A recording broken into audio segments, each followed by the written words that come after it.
don't win now, brother. But if Arsenal do win, we have to leave. Because what they're going to make it feel like... It's going to be horrid. You're never... That's culture. Like, that's the thing. Arsenal culture team. And it's the man them, really. A lot of the man them... Yeah. They're going to let it fly. They're going to let it fly. That parade... It's carnival. The parade is carnival. It's going to be mad. The parade is carnival, really. It's going to be mad. Yeah, I'm saying, like, that's what it's going to be. Then he's going to come out the woodworks as well, because he ain't been... Absolutely. He ain't had a shirt since Ian Wright. He ain't had a shirt since JVC. That's funny. He will have a shirt.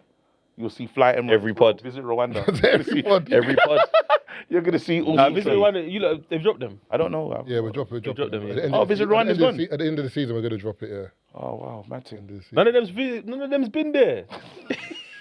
None of them's visited, bro. It's just on the shirt, man. Nah, hitting up Rwanda's fine.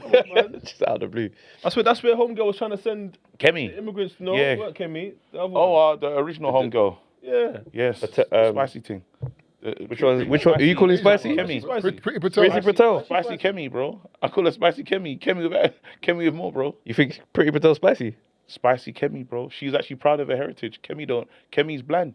Kemi said that she's not from Nigeria. You know what I'm talking about. Kemi bad up my girl. Kemi said that she's not from Nigeria, House bro. of Commons the other day, though. Is I it? didn't watch. I didn't watch that either. Oh, it was a good bad up. One of the best bad up, bro. It was a good bad up. People like Bad D-double or up. something. Bad up. What was the topic? Get What reload. was the topic convo? About the Chancellor of the Treasury, the new, like, all the taxes and whatever, and she just like, you've gone back on every promise. Bro, it was 15-minute roasting, bro. Oh, raw. Roasting. It was cold, I'm telling you. Rehearsals was cold for that, boy. Yeah, you know. I want to go. Have you heard when they... Yeah, and made us all the like, guys, you know when they're laughing, the backbenchers are laughing. And I didn't know that every single time you get interrupted, she has to sit back down. That's right, and stand back up. And then the leader of the house will say, blah, blah, blah, and then she'll stand back Oh, up. It's a reload. She's got like Yeah, so basically, I don't work at Sidewinder. D-double stand back up again. Funny. Alright, so we're live. Okay, cool. We're live now. How many people in live? I never know, because Brent just gave me this for the cameras. So. Oh, I thought you gave me that for the live. It is, but I'm doing the cameras. Let me. I think because Brent's outside with that event. Alright, so there's 50 people in the live right now. Oh, let me tell Shout out Catty. Shout out Catty. Davina, Mike L, YBN, Sweetness, Yo, Mr. Ashlows. Hope you lot are having a lovely evening. come on. Big up to Someone everybody. just said the last time these two came, Keith left. See? That's crazy. I'm saying, Why, bro, we're we on those came charges. here- That's we mad. came here to just sort out like how the dividends. Should we say we come to make amends or? Come to make amends. Yeah. Let's say we come to make amends. He's actually in the car, you know. We brought him. Hold on. Can you imagine if we said that? Imagine that the Trisha special. Open the door. Our special guest, Our special guest, the newest member of our pod. that would have been wicked. Why didn't we think like Expect that, bro? foolishness all the time, you know? The awkwardness in the room would have been insane. No, but Bob looked at me like, that's something you Yeah. That's Fully. something you would do. I would. just walk in. I just say, Take a seat. How you mean? Man, introduce yourself. Introduce yourself. introduce yourself to these lot. Tell By us the your- way, before we start, have you not been listening to like new music? When I say new music, I mean like a different genre than your typical genre.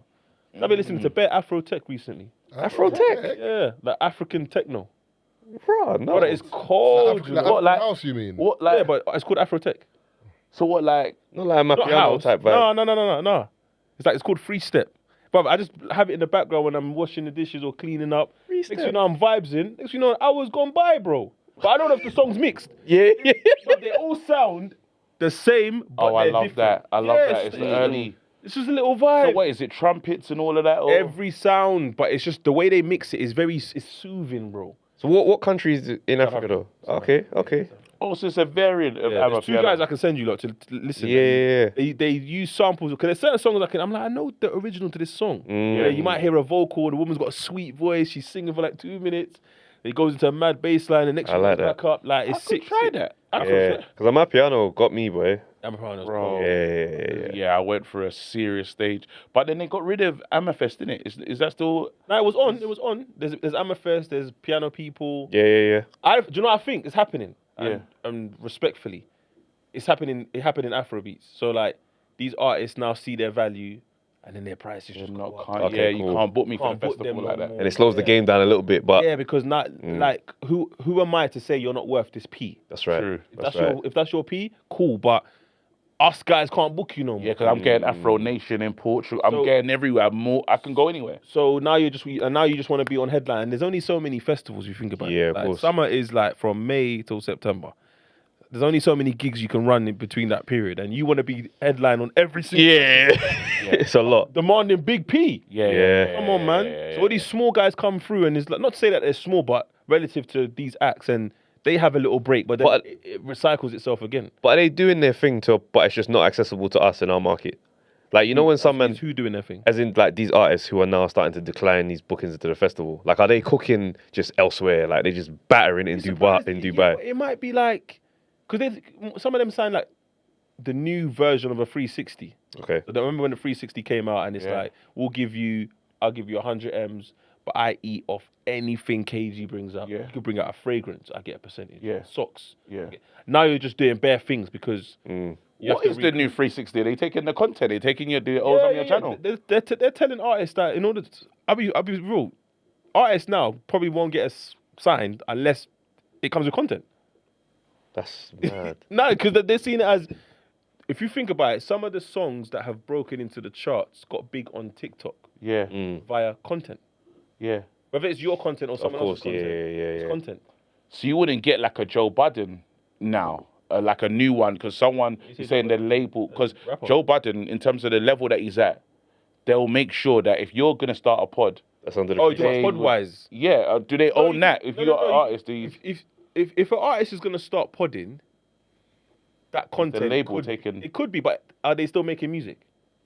If they're still making music and they're podding, that pod is now included in the 360, is what you're saying. I what would I'm say, saying. I I would was say the wondering if label that- would see it as, like, if you're gonna be putting your mad. time. This thing No, feels but- like bondage, No, bro. but you gotta think about it. If I'm giving you money, it's still work. Like, I'm Nah, I bro. think the pod is a new space though, so I don't think all record companies might. Maybe moving forward, some of No, them I'm might be talking like, about giving you deals now. No, I get it, but I feel like some labels might be like, do you know what? We can maybe monetize a pod, and let's maybe sign that into the contract. But moving what forward, I'm saying. it should normally be just music. And maybe like No, but you're telling me what. Spotify or someone else will come to the artist and say you're popping. No, but you're we saying wanna what sign it you for should. this pod. You're saying what it should be, which I agree, but that's not what it has been. Oh, that's why when he said the new things changed. When he said the new 360, I Yeah. thought, But raw, these new are they artists- adding the These content? These new like, artists that have signed deals have had to make content alongside okay, Okay. their music. Like the label is telling them, if you don't make content, your music's not gonna bang. Yeah, but content in the pod is not this. I get And they what say you're pod. saying. He said pod. Oh, yeah, Oh, I okay. didn't know. I So was the pod is saying- the grey I area. was wondering he if said, they. because he said Joe Budden. I didn't Yeah, say pod. so I think of Joe Budden because obviously what he's come to now, he stepped out of the game and said, "This is me," and he's obviously the top of the game, right? But if a label's now saying, "Well, we need to look after ourselves because everyone's doing a pod," the next person I sign, I'm making sure I own your pod. That's I'm where gonna- you're confusing. Why are you saying label and pod? No, if I'm a label and you're Labels don't sign pods. no, No, I'm but the saying pod if is I'm a content, label innit? and I'm So- signing you as an artist, I'm covering your content across a 360 means you said the You, socks rare. you start in a pod whilst I've signed you.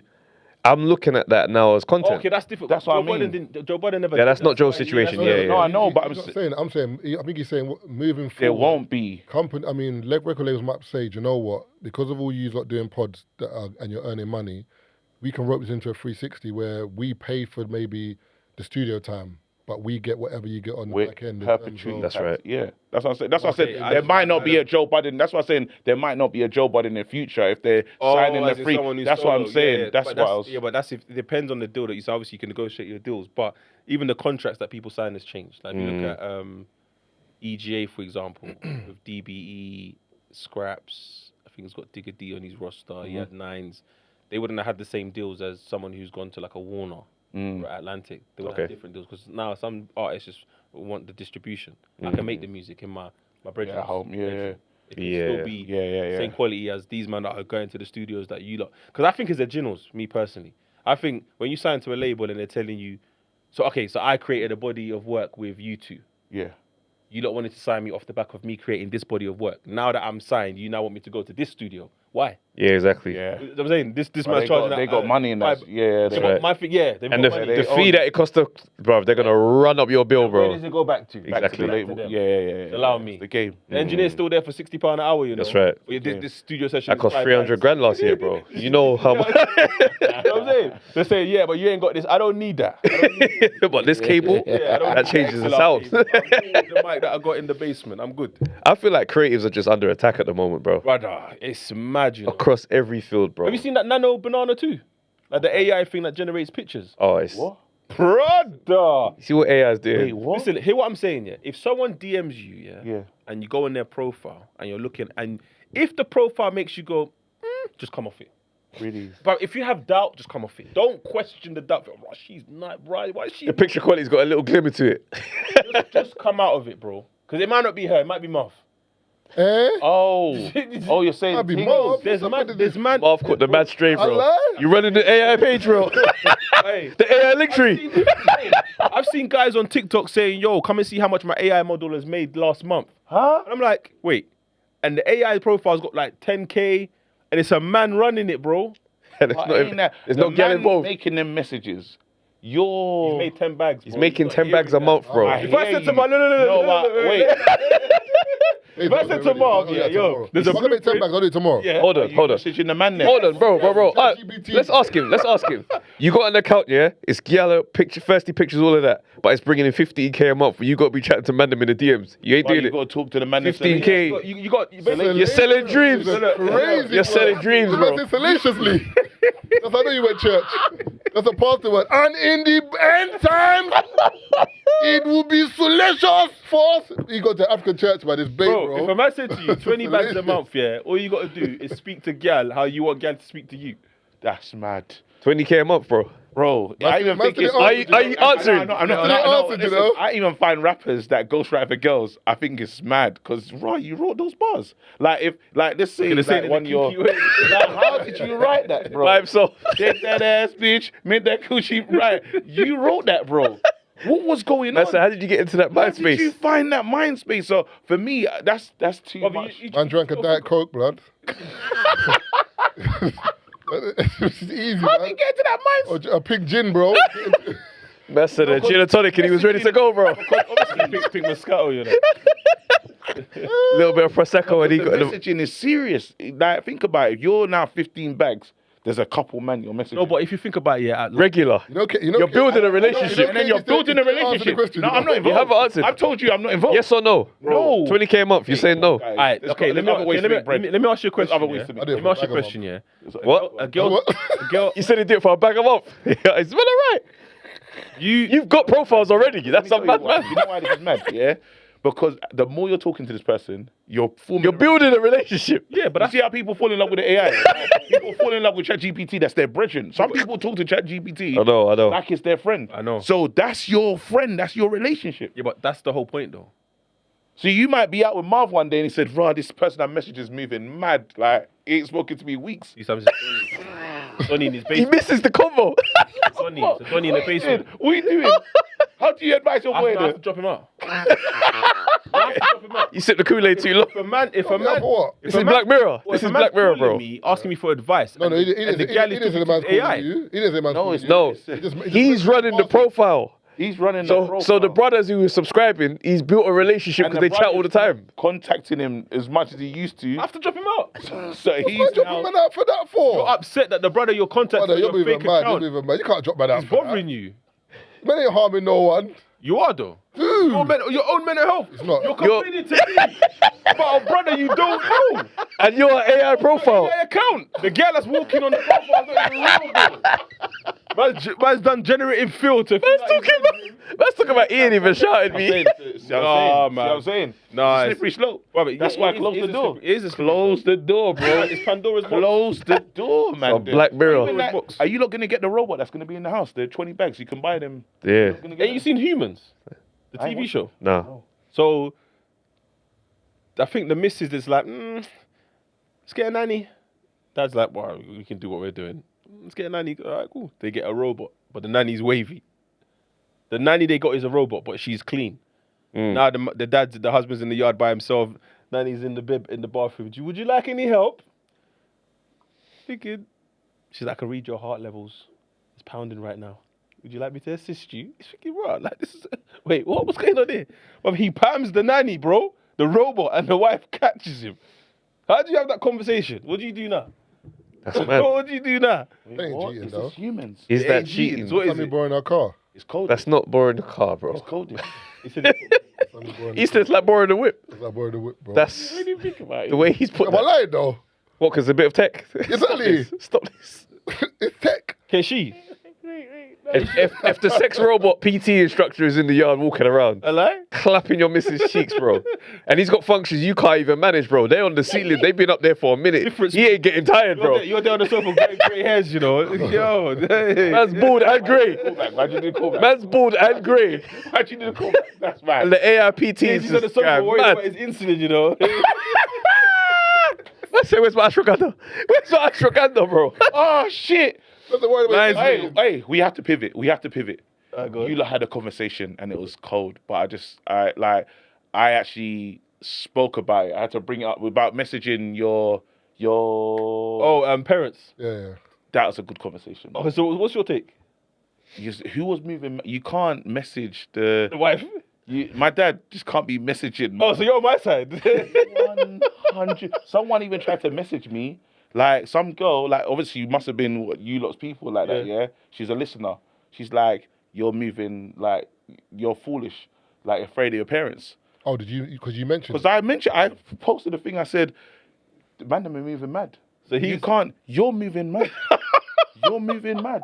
I can't believe it, bro. No, wait, what about? Someone did say maybe the man they don't trust their parents. I was like, no, I don't. It's not that. That's You don't trust- crazy. you don't- It's not you that. You're, You don't trust your dad. Yeah, people. It's not you don't trust your dad. You don't trust your dad still. Bro, when I tell you that... you Go on, don't know what your dad can ask for. That's why you're like, oh, my dad can't ring my missus. If me and my dad, I know who my dad is, but there's no line he will cross. So if he'd ring my missus, it's something that I would be fine with him ringing her about anyway. No, But then so he's gonna there's... ask- But then he's gonna say to her, Ask her yo, to do wake stuff. up now and make me food. My dad will never do that. Wait, I'm saying this stuff. You know what I'm saying? No, but that's Fully. good. Check it out, yeah. I was saying this, that because someone tried to message me saying that I had a foolish take, and I was thinking, listen, one thing for sure, I'm married, yeah. So I've been in this thing for a while, so I'm talking from a level of experience, yeah. What you need to do, I've always understood this thing of your relationship with your other half's parents. It can be this, and at any point you can be dropped at a blink of an eye. So, for instance, I saw it once, and I'm close to my mother-in-law. Was in church. My wife was crying. The way my wife's mum looked at me, because she thought I did something, but my wife was just moved by the Spirit. You know what I'm saying? She looked at me and said, "What did you do?" But I felt a disconnect in that moment to know, guess what? That's her child. Yeah. And I'm a guest in this situation, and at any point this can be locked off. But then you see with your family, you have to protect your wife's standing in your family at all times. Yeah? That's the rule, really. So I think you're making a couple different points, though. Yeah, no, I'm saying that I'm saying that points.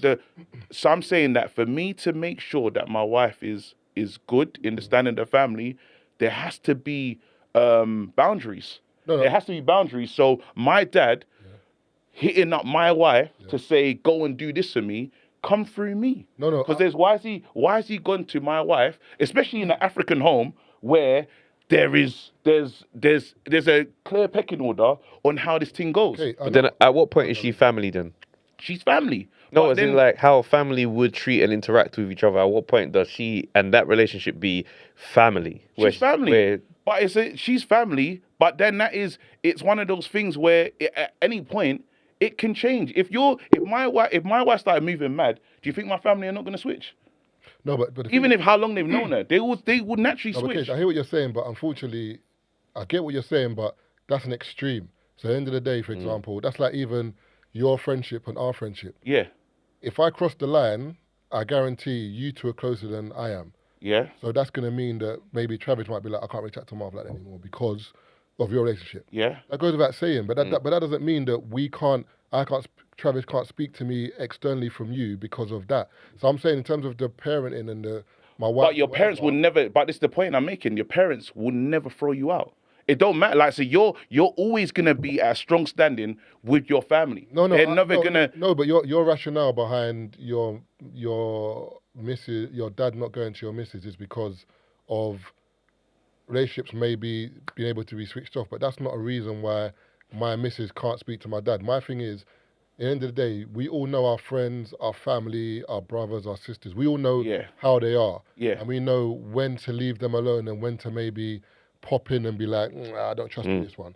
So I'm saying, if with my dad, for example, I would trust my dad to my missus because he's not that kind of person. Okay. If I know my dad was a bit of a person who There we go. crosses a line or... This is when you Yeah, know now your I family. have to protect you in this so dynamic. protect my wife and be like, you can't have that conversation without me being there. So I feel like it's not a... Well, I think there's levels of line though, question. but I there's think it levels of depends on line your though. parents. I think there's levels of line because we've had the situations where a family member can just turn up from Nigeria and he's living in your room Yeah. and That's not happening in my house. your house. Yeah. You know what I'm saying? But then again, that's like, it's what is the line in this family. So you will say, well, that's not a problem. Like I say, you could easily say, because you're judging your dad on the scale of what your dad will probably do. You probably won't. That's not happening in your houses. Yeah. But I've experienced those ones where someone just turns up and then it always carries on. It always goes to the next step. One uncle turns up. He needs to work. He wants to use your papers to work. We've seen. What? To work. Have you not seen? Have you not seen? We've seen stuff. We're acting as if we haven't seen stuff in our community. But KG, the line that you're talking about, you're not in control of that line because you're at a house with your parents, so you can't control that line. But I'm saying, so what did they change? But in your house, but in your household, you're the dad, you're the father. You control the line in your house. In that house, your dad controlled that line. Yes. So it wasn't your house. So whoever, someone will come to the yard with a briefcase smelling out mothballs. Nothing you could do about it, bro. Yeah. Do you know what I'm saying? Because that's the... It always smelled. Like that smell. And he just stayed in there. Yeah, but there's nothing you could do. But as I'm saying, whereas now, what I'm trying to say to you is, I get what... If, for example, you're saying, I don't want that line to be open because I don't think... I think it's... I don't know, things can go left. I hear it, but I feel like just generally saying the communication line shouldn't be open in general. Oh, no, she can... Between a wife and dad. Because remember, if you listen... My wife's in a family group. Don't get twisted. No, I She's hear in a that, but family remember, group. the conversation me and Tazer were having, difference was Tazer was saying, my missus' wife can come to me at any time and ask me for a favour. So we're like, cool. But then... Mrs. Mum can come to you and ask for a favour at any time. So I'm like, that's interesting. But he's like, but the dad can't ask my wife. And I'm like...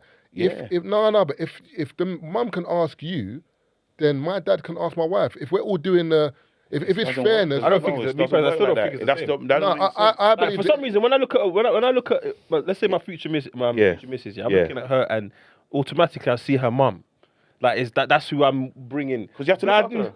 Dad, exactly. That's what you have to look after her. Yeah. I'm looking after her and her mum. That's how I'm looking at it. Absolutely. Yeah? Whereas the dad, he's standing on his own twos. I'm not saying. But that's the position that men typically have in general. So why would he ring my wife? But this is what I'm saying. At what point does it become a family situation? Obviously, you can speak. But what I'm saying is, people obviously speaking to it and they're gonna project based on their experience. Do you know what I'm saying? I'm not looking at that as a red zone topic when I hear it because I know my dad ain't gonna be on some. He's not pushing the boundaries too far. I don't think it's a pushing the boundaries thing, but I do hear what you're saying in regards to family. Now, obviously, if my dad's hungry and he can call my wife for food, I get that. I get that when he says it on a family part. It's just like, so what's for dinner today? I'm pulling up. What if your dad? Because my dad was a real G, bro. My dad would be in the whip, coming on from a shops and call my mum and say, "Oh yeah, report to your department," and he'll be with 4 of his friends, and that my mum has to make emergency jollof. And then start bringing out the tray and the tray, and it's happening. And then washing it. And guess what? Even when my dad pulls up and stays in the family house, my sister's obviously my mum's not here.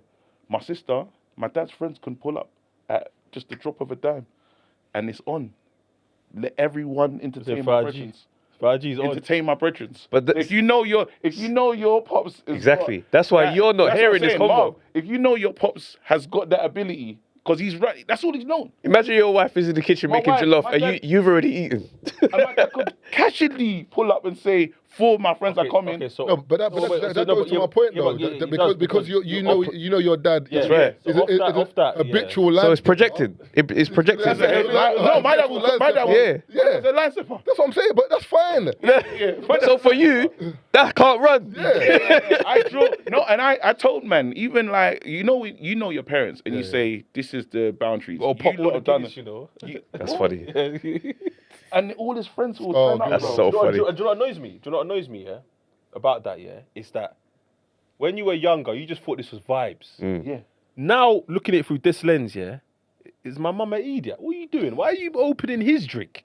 No, man. And everyone have water to wash hands as well. Brother. There'll be the little tray for me walking around with The man they were putting the hands in a little container. And they'll do this in your living room, you know. In your living room, you know. ready to eat food like I'm an eater. That's The only funny. thing about that water, yeah, is like you had to add like a smidgen of wash-up liquid. Not too much. There's a little bit so that they Get could the bubbles. they could wash the oil off, but not stay on the hand.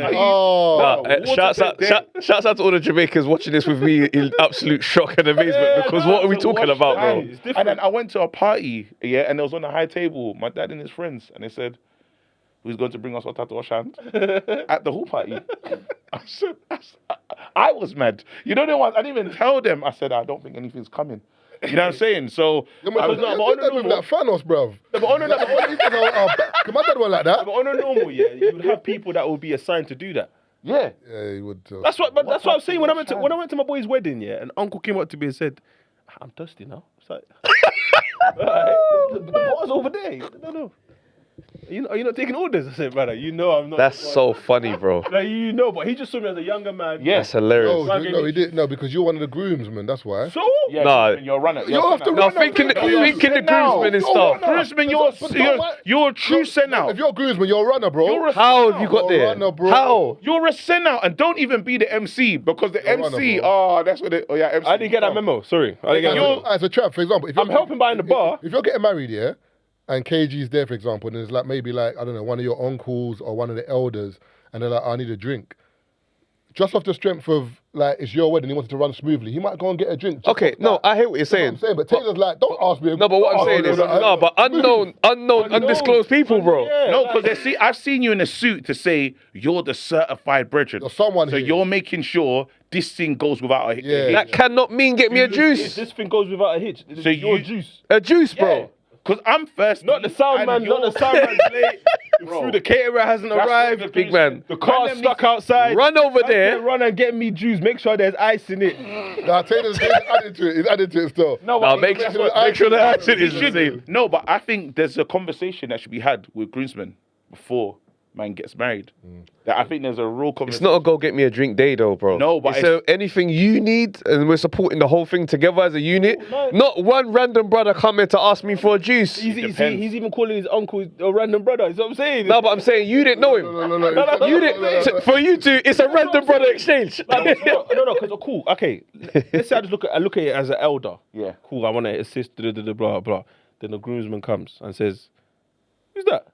Who is that? Who is that? No, because That's funny. Who is that? No, I just bought man a brandy. You know that? Nah. I'm buying Cut the ice as well, you know." Oh, that's funny. Because when we tried to have They a weren't paid buying. bar, They weren't selling. Yeah. You're trying to sell drinks at your wedding. my mum, there was a family meeting, bro.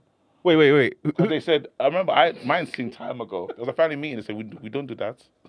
We cannot do that. Because I was doing the paid bar. You know, like Who was trying to? We were trying to keep the cost down. No, who was trying to sell drinks? You lot. No, as in we said we're gonna have a paid bar. What? I don't know what I was thinking. Wait, when you say paid bar, as in, I I think go to the bar and you buy my own drink. and you buy. That's crazy. That's how they acted. That's how they That acted. is crazy. But Don't throw the wit in, bro. What? Paid. So you want uncle to go to the bar? Let me get two Guinness, two Pepsi. Yeah. 30 KG, come here. I think That's a KG. Take care of this. because I changed. Even when I got married, I had to get rid of my groomsmen. I got like, Was it being annoying? they just didn't do what I needed them to do. You pay for their suit? Bro, I had to get their seats. The African attire I had to get to other people, bro. Wait, hold on. How did that conversation go? Change the roster. I changed the roster, man. No, I'm saying, how did that conversation go in terms of, because my thing is this, imagine your brethren phoning you saying, you see the groomsmen, you can't do it no more, man. Give me the material back. I don't need that from you. No, it was a mad conversation. I'm not gonna lie, it was a mad conversation. But what was the reason why you demoted them? Because they weren't doing their jobs at all. Okay, cool. Like from beginning to end. When I started booking my own stag, so my stag, this is what it's supposed to be. Check it out. It's man, a minute. My stag was supposed to be. We started Vegas, Vegas now became Barcelona. Oh, wait, hold on. Barcelona became Wales. Wales became wall climbing in Shoreditch. Wall climbing in Shoreditch. Your stag. That's mad. No, but how many men did you call on? Nah, because think about it. Wall climbing in Shoreditch. That's a crazy stop. Wait, you know from Vegas. From Vegas, bro. I got married time ago. You have to understand. Okay, I got married time. How old is you? 20 what? I got married. I'm married 13, 14 years or something. How old were you when you got married? I was a kid. I was 26, 20 something. Are you what meant to say for Vegas? Yeah, you're asking. No, but I didn't know. I didn't remember. You don't know. No, I was the first to get married in my group, so I had unrealistic. You could have gone Brom or something for a weekend. But the man them didn't plan nothing though. The man them weren't planning nothing. What I'm asking is how long do you reckon it will take your group chat, as in your main group chat, to save for a holiday that's gonna cost them hotel and flight a bag? For example. What era? In that era then? No, then, or maybe even now. That's how I look at it. Like right now. That's not KG's concern like that. No, it is because you're not thinking like that. No, because if you can't make it, you can't afford it. That's fine. Have a conversation with me and say, at the moment, I can't really afford that, bro. That's it. But it's for the group. But that's why the stag is not even supposed to involve you. It's not supposed to involve him. It's supposed to be the man them. So it's like that's what I'm saying. Yeah. So. But then when I started going through, when the stag company came to me, and I was in correspondence, because you're trying to do. You book those. There's companies that you could say 11 of us. When it was me that was now getting contacted, you have to tell you're not the one getting married. So then after I was like, and then different things were happening. Like then major stuff happened. I think my wife lost her dad in the time was getting married as well. But the man them didn't show up, and I just had enough. That was it. That was the man didn't show up for the funeral. But the man them was saying they ain't got shoes. I don't even know why I'm laughing. Road, it's like, you have to think about it. The man them said, we ain't got shoes. But I've seen man them pull up to other motives. I've seen man them activate for other things. Would I take that personal? I was, bro. No, I hear you, but for example, if my missus' father passed and my brothers didn't come to the funeral. But we were close. I'm not gonna lie to you. I don't know if that would be a deal breaker. We were close. But it's too many things it was too many things together, and we were close. You know the high pressure moments in life where it's like right now in this season, everybody's we're just hearing the talk, like just going through it. Yeah. So it's like it's probably amounted to a madness when that happened on top, and it's like man, they've just dropped out like, we're not here for that. And the excuses they give. And I was I know how the man them show up when it's gal or it's a motive. That's the thing. So if I know shoes ain't holding you back. So, but then what was the moment for me is I remember being I was at the funeral, and then I was emotional in it. But then the person that was like making sure I was good, I didn't know them. But I've got friends. I got man them. So I lost it. And then when the man showed up when was moving the tables, I made my decision. But when I look back at it, it was a mistake on me. This is what I'm saying. When you get married, you don't put people in positions that you know they're not going to be able to rise to that occasion. The man them, yes, they're your brethren, but they might not be able to do that. A groomsman has to be able to run around for you and go do whatever you need to make this day run. That's your groomsman. That's what it's not supposed to be just your best friend. Can't be any. That's what I'm saying. That's why I'm saying you should run for the. So that's why you're saying about the drink. Now I understand your philosophy. A groomsman should be able to whatever it takes to make your day run. He does it with no question asked. That's what I'm saying right now. Man, look at their friends, bro. If you know your man, your brethren can't do. No, your man, if you know your man's as in your man them can't do certain things. Don't ask them and then feel bad about it. That's one thing that I hate. Where a man's like, but I borrowed him P, he didn't pay me back. But you know the most thing is none of us are borrowed in P because sometimes he don't pay you back. But the thing is, sometimes you don't know them until you know them. Do you know what I'm saying? You don't know what they're like. Yeah, because think about a groomsman situation. You man ain't had groomsman preparation, bro. That's true. Everybody in the equation doesn't know what's required until we're going through it. So you actually don't know what your expectations are. But you just knowing that right now, you've kind of failed me there, so I don't want you in this place. And everybody didn't know what they signed up for. I know about stags from watching Hangout. So I just thought when we went to the last stag I went to was in Thailand. I was like, we're about to do madness. Because why are we in Thailand on a stag? That's funny. Should have walked, bro. 130 kilos climbing. Yeah, bare exercise. Man are sweaty. Sweaty. The walls crumbled. Nah. Why is he crumbled? Bro, why is he mentioning insulin? We never had this much weight in the wall before. God, Oh, crikey! Look at the wobble! Look at the wall. Look at the wobble! Australian. I'm from Poplar. Stand back! Man's on the freaking tannoy, bro. Can everyone please stand back? You know, you go to the airport and the person's kind of, you know what I'm saying? On the waiting side, they give it the extra rope. Yeah. All right, big boy. Extra clip. I've never had that rope. Wherever to secure yourself rope. Come on, stop this. Hey, Dial it back, will you? he's walking out the aisle. Everyone's like, I hope you ain't sitting next to me, man. No, bro. No, this guy, there's deeper. This guy tried to sneak pork. I didn't sneak this. There's no way. I tried to. No, It was ham sandwich. it was a mad situation. Wait, what? I bought the thing in duty free, yeah? What did you buy? I bought a ham and egg Sandwich. club sandwich. Are they Yeah. on it? Huh? Are they on it? Bro, they announce on the tannoy when the plane lands. toasty, you know. When the plane lands, when the plane lands in Saudi, yeah. Now bear in mind, I didn't expect the food to be decent on the plane. Yeah, it wasn't decent, but it was passable, right? So now I'm thinking, you know what? I can hold that sandwich to get to the hotel. We're gonna get there late. It's a nice touch. Anyway, we're landing, and they're just like, any pork goods, like give them to the attendants now before we land. I'm not registering this sandwich as pork, bro. In my head, I got a sandwich. Oh, yeah, and ham, I'm not put like, I mean. So then we land now, and the guy does the extra announcement, and it says he's leveled it up, and he goes, just to let you know, it's not uncommon for Saudi attendants to board the plane and check the aisles for any pork. Food substances being brought into the country. And I'm thinking to myself, wow, that's a double announcement on the same thing. That's mad. I look at my sandwich and I'm packing up to get ready to a thing, and I see ham. And I'm thinking, rotted.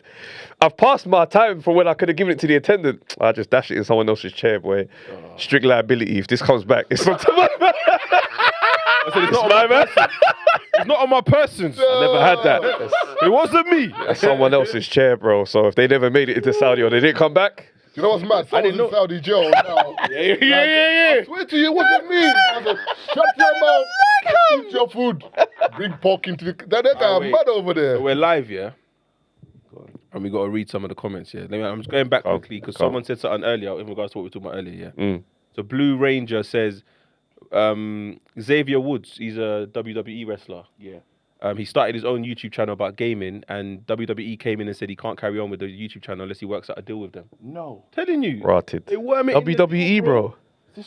Man ain't even fighting for real. Extracurricular activities. Yeah. YouTube. No, but WWE is different though, like, because... Gaming channel. No, because, do you know, like, a lot of people, I swear, like, is it even John Cena doesn't even own his name?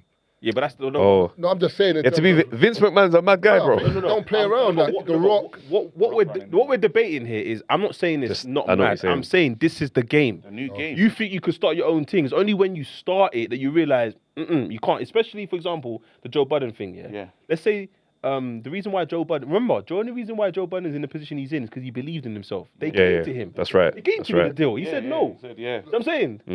Someone in the comments said that's different because they're operating under the WWE persona. So it's not like he hasn't created the game. You're taking the IP himself. Yeah, you're taking the IP as I am John Cena, the gamer.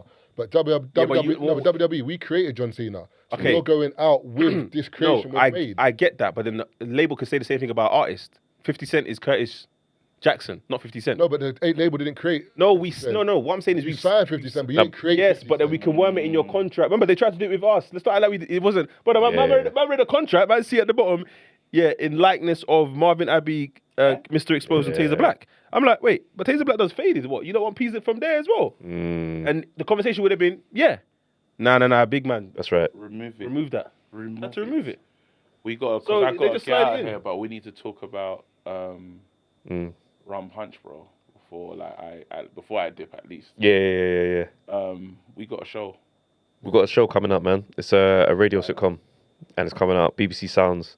It's the second series now. Thing is, I wrote the pilot, and that went out, and we won an award for best sitcom on a pilot, which is mad because we were up against full series sitcoms. So it's like, that's the best kind of start you could hope for. You know what I'm saying? So we got the full series. Episode 1 came out last Thursday on BBC Radio 4. And every Thursday for the next 3 weeks, got episodes coming out. Got a special guest in the last episode. And, bruv, it's mad. Like, the cast, Eddie Nestor from The Real McCoy. My mum, Angela Ma, plays my actual mum. KG plays my best friend in the show. Got Cara Gray, Aaron Fontaine's in it. Joseph Charm, Letitia Hector, Ninya Benjamin from Three Non-Blondes. Like, when... You kept in the family. Cool. Kept it, yeah, I mean, this is all people I respect and wanted to work with, do you know what I mean? And it's just, the feedback has just been mad, bro. Do you know what I mean? And it's like, it's brought that feel back. Someone tweeted me the other day, because obviously me saying how good the show is what it is, but this guy tweeting, he's like, it's giving me Desmond's, but in 2025 type vibes.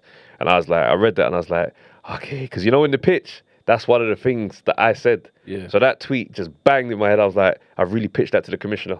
Do you know what I mean? So super excited about this project, well written, bro. Man. Yeah. It's well written. You know, sometimes like you might do stuff, and if you've been in the content game, you might go somewhere, be on a pod or do something, and it's like, I ain't gonna repost that. It's not that. I wasn't proud of that. Yeah. You know what I mean, you know what I'm talking about. Yeah. This is one of those projects where it can go all over the timeline because it's that good. Like, the writing is immaculate. It's you ain't heard. Like, think about it. When you be seeing a black family on TV, when was the last one you saw? That's not you. So we're going back. We're getting back. You know what I mean? Adebanjos was you know what I'm saying? But it's a long time. You have to really, and now, like, what you do have is a family, Lewisham. It's recognizable. Like, the references will make sense. And even if you're not from the culture, our culture is so the intersection of our culture. That's right. So that's right. Like, you'll connect immediately. Everyone's gone to the Jamaican restaurant to grab a food, even if you're not from the culture and you understand what that experience is like. But I feel like the love is in there, the jokes is in there. It's proper. 100%, and it's just got that feel. Do you know what I mean? That modern touch to a story that we like. Do you know what I mean? And a lot of sitcoms, a lot of people don't know this because some people ask me like, why is it on radio? Like, how have you kind of got that? A lot of the traditional sitcoms started on radio back in the day. That used to be the process. So it's like the recording in front of a live audience, studio audience, is something that people don't really touch on these days because the stakes of comedy are quite high for a lot of people where it's like, bruv, if you lot don't laugh, where do we go? Whereas for me, because there's so many live performers in the cast, I know we can stand and deal with the pressure of comedy. So we record in front of a live studio audience. None of the laughter's canned. It's all real. And I just feel like comedy belongs in front of the audience. So this is something that I think has all the bones to go all the way to TV. So proper excited, man. So guys, check it out. Rum Punch is on BBC Sounds. The pilot and episode 1 of the full series is there. And every Thursday for the next 3 weeks, there's another episode dropping. Yeah, 6. I didn't know that it started like that, radio, and then it develops. Because again, it goes back to the stories that we were talking about in regards to like what people want to commission. I can see why sometimes studios are just like, no, Harry Potter's tried and tested. Yeah, right. The 9th one. There you go. 9th one. There you go. Let this guy sleep, man. Well, they're looking at it. Look, listen, we put 100 M's in it last year, and made us 200. It worked. You want us to put our money in this totally new story that nobody's invested in the characters, nobody knows who they are. It's a bit of a punt. So I get it, but at the same time, where does originality come from?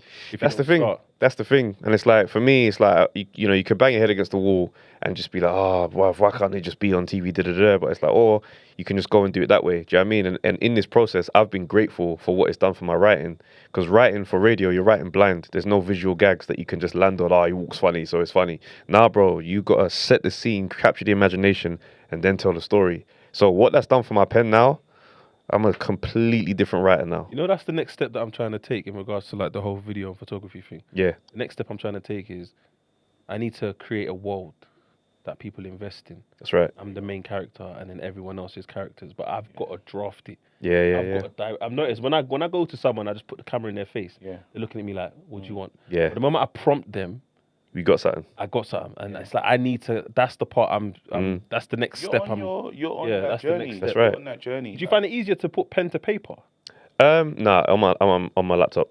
Oh, you have to type. Yeah, I get to my Starbucks, my local Starbucks. I've been in there every day for months, bro. I know everyone by name, fam. Yeah. That's why I need to get out of my house. Trust me. Yeah, it helps. Yeah. You need like a space where like you can just go and zone certain music or space that you can just zone out and then just to make your. I think that's what it is, creating your own world, man. Because that's what I think, me personally, that's what we're going to next. Like the way Instagram's changed so much. Have you not noticed? Oh, bro. Post a picture and just think you're gonna get likes. Bro, listen. That's not the way forward. The viees are high, but the likes are just terrible, bro. 16 likes, it's mad. Bro, one guy posted something the other day, and he goes, "Nah, I got to like post something else to ask you, lot, bro. I posted a video, I got 1 like in 4 hours. Instagram, is it broken?" And people are like, "It's not broken. It's just the algorithm is just different now. It's different. I don't even look. They want you to pay for. No, it wasn't a promo ad. It was just a post. I think they want you to pay to push your.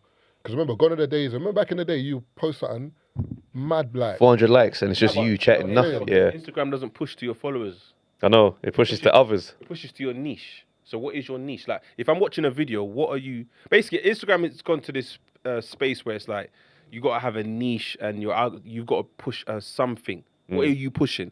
If your last post and your current post and then your next post doesn't have any relation to it, the algorithm is thinking, this guy doesn't want that.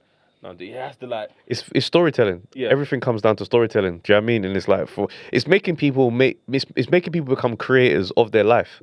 Yeah. Which is nuts. Because you can't even really just, I post this because I like it. It's like, nah, bro, where are you taking us? Yeah. I think I spoke about this the other day to someone. I said that people became creatives to not work, but now being a creative is working itself. As in, like, it's the same way you had to work in a 9 to 5. You've got to structure your content. You have to have a time it comes out, a hook, an intro. Like, it's just like, whereas back in the day... And the caption needs to make sense on top of that, otherwise a waste of it. Before it was just like, I just get a camera and then that was it now. Now you can't do it that more. True work. And people don't understand. And the sad part is, if you don't shift with the times, you're going to get left behind. 100%. Yeah. Like, you're going to get left behind. Because at some point, you're going to upload, you're going to see 2 likes. You're going to be like, all right, let me try again. Upload. Listen, if someone hacks your Instagram, you don't even care no more. It's gone, bro. Wrap it up. At least I can restart genuinely. You know what I mean? But then at the same time, you can't... Because I post and I don't do the whole... Yeah, don't care about what the that likes. did. Yeah, man. Because you won't create properly. We're the creators. That's right. Yeah. You see what I'm saying? If you create and think, what's the person going to say? You're cooked already. Because you know what it is? It's like the algorithm, yeah? When you really break down the algorithm, it's like, man will say, oh, the algorithm doesn't like this and da-da-da. But it's like the algorithm is really starting to manipulate us as creators. It's like, to back what you're saying, I've got to be able to dictate my conversation. 100%. If I'm playing to you, then I'm moving mad, bro. I won't ever do anything original. But I'm scared to search things now because now it thinks that's what I want to see all the time. Oh, yeah, no. I just wanted to see the one video, bro. That's Why crazy. Are you still feeding Man saw 2 cheeks and that's it. It's a wrap, bro. The explore page is cooked. The amount of cats that Instagram show because of you, and the families with cats. Before you leave, what happened with the cat? Tell us before you leave. I don't know, man. I had a middle class experience, bro. So a random cat walked in your yard? No, it didn't walk in my yard. We went cinema. Was walking home.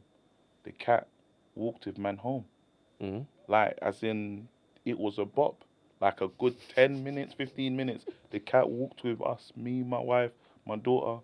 We're coming back from watching Wicked. And I said, wife, if we get to the house and this cat is with us, it's coming inside. Yeah, that's how he like, and my daughter's like, please, can we keep it? Like, she was gassed. She thought, this is our moment. So now we got home, the cat's gone inside, and it looked like the cat needs attention, needs love, it needs all this other stuff. Cause I see the cat on the road. It's like the main cat of this street. It's local, yeah. Yeah, and I always hearing it kind of like, on the strong meowing, you know what I mean? Yeah. On the mains. So, but the coach not looking how the coach should look. So now it's in the house. I've put the thing in the family group. Obviously, family, you know, the Nigerians and cats.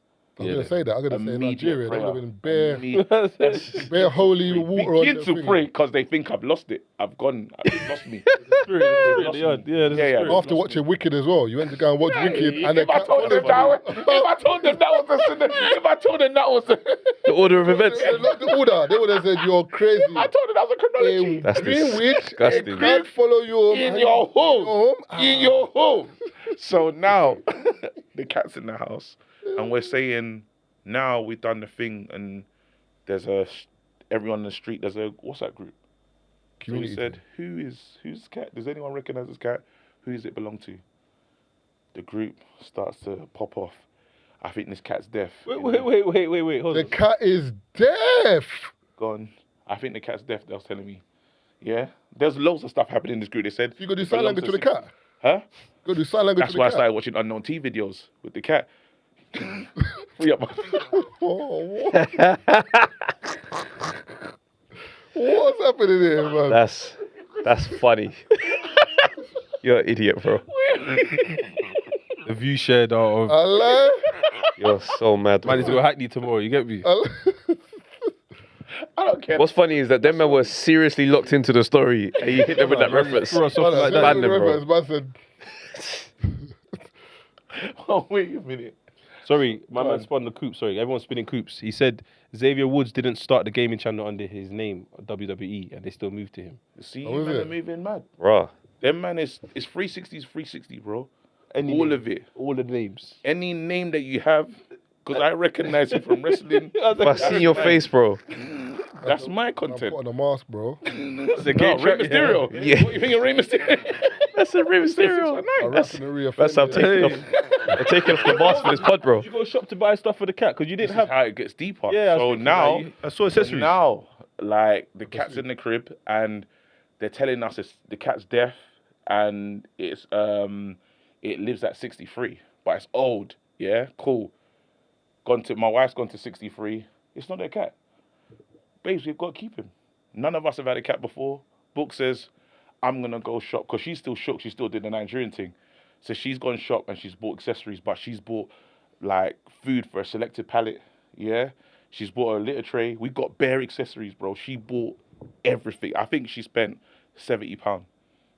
Day one of the cat, yeah. Day one, Brother, 2 hours, bro. That's a day one. 2 hours, 45. The cat's now ate the food, had the milk, and he's chilling. Like, he's chilling in the room and that. And I'm thinking, let's see if we open the door, what it's on. Because before it was open the door to make it leave, and it wasn't cutting. Now we've opened the door, the cat's just walked out. It hasn't even done the look back thing, you know, like, rah, you lot.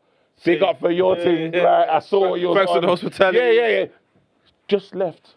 Not one turn back, bro. We got bare cat stuff in our house. Is that why you're crying? We got the litter tray. That's why you're crying? Will it hurt, bro? Think about it. I haven't been broken up with in... The cat weren't used to being treated nice.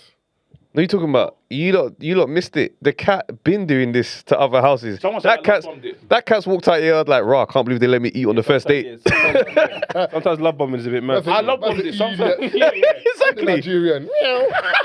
Listen, that cat's telling other cats, brother, I did one little walk home. I'm in there eating and enjoying. After Wicked. That's like Wicked, man. They're tapped. Bro, Big the cat Nigerian was dude. chilling on the It's pellet. about Like, 125 still. chilling under the peloton, bro. I was thinking, you come said up, you know, kilograms. Family. Come up. It can spin a coop though. It can never, because I've been... It will come back and eat and then go again, I same way. promise you, I'm looking for that cat now. Because Cats are not loyal to anyone. we rolled out the red carpet. Black people don't even Nigerians. I'm not saying black people, but Nigerians, we don't even do this. For you, I just went out that cat could be Nigerian and walking in like, this is what I expect. 419. This is what I expect. 419. Yeah. The cat might have been Sneak Bo. What's happening? You done too much now. What do you Going mean? on? Wasn't that the comment? Yeah, views. Yeah. The That's views. what it did. It's rappers There's now. the We just call comments, that bro. rappers. Man said the Sneak Bo's my comments. guy, but it's the comments. Listen, man, Look, someone said Sneak Bo just wanted a break from the Ox. Let me show you the way. Nah, cutting up with KG for the break is crazy. I gotta go get my child. Hey, you lot, thank you. Hey, trying to pick up Oh, yourself, bro. Man, that Marv. There you go. Hey, you got your bum out on YouTube, brother. What's going Ah, on, that's crazy. bro, the camera's there. What do you mean? No, that's funny. I was saying, OnlyFans. You don't wear brief on Tuesdays or something? Bro, What's happened? Bum Crack was out on the On YouTube? No. Ah, that's funny. Ashy Bum. Man did plumber's bomb on YouTube, bro. Ah, that's crazy, bro. No snacks for us, though. Nah. That's mad. You don't do snacks for your guests. You're just knocking over the camera, brother. Is he just bare big in that? Those guys. That's on me, bro. That one was supposed to be on me, bro. That's crazy. I'll cut it a little bit more, please. Send to that. No, the other way. What, this way? Yeah. No, bro, that's going to turn it off. What, bro? Oh, my God. This guy, bro. Oh. Yeah, go. Just get out. I'm Just get I'm heavy. That's heavy.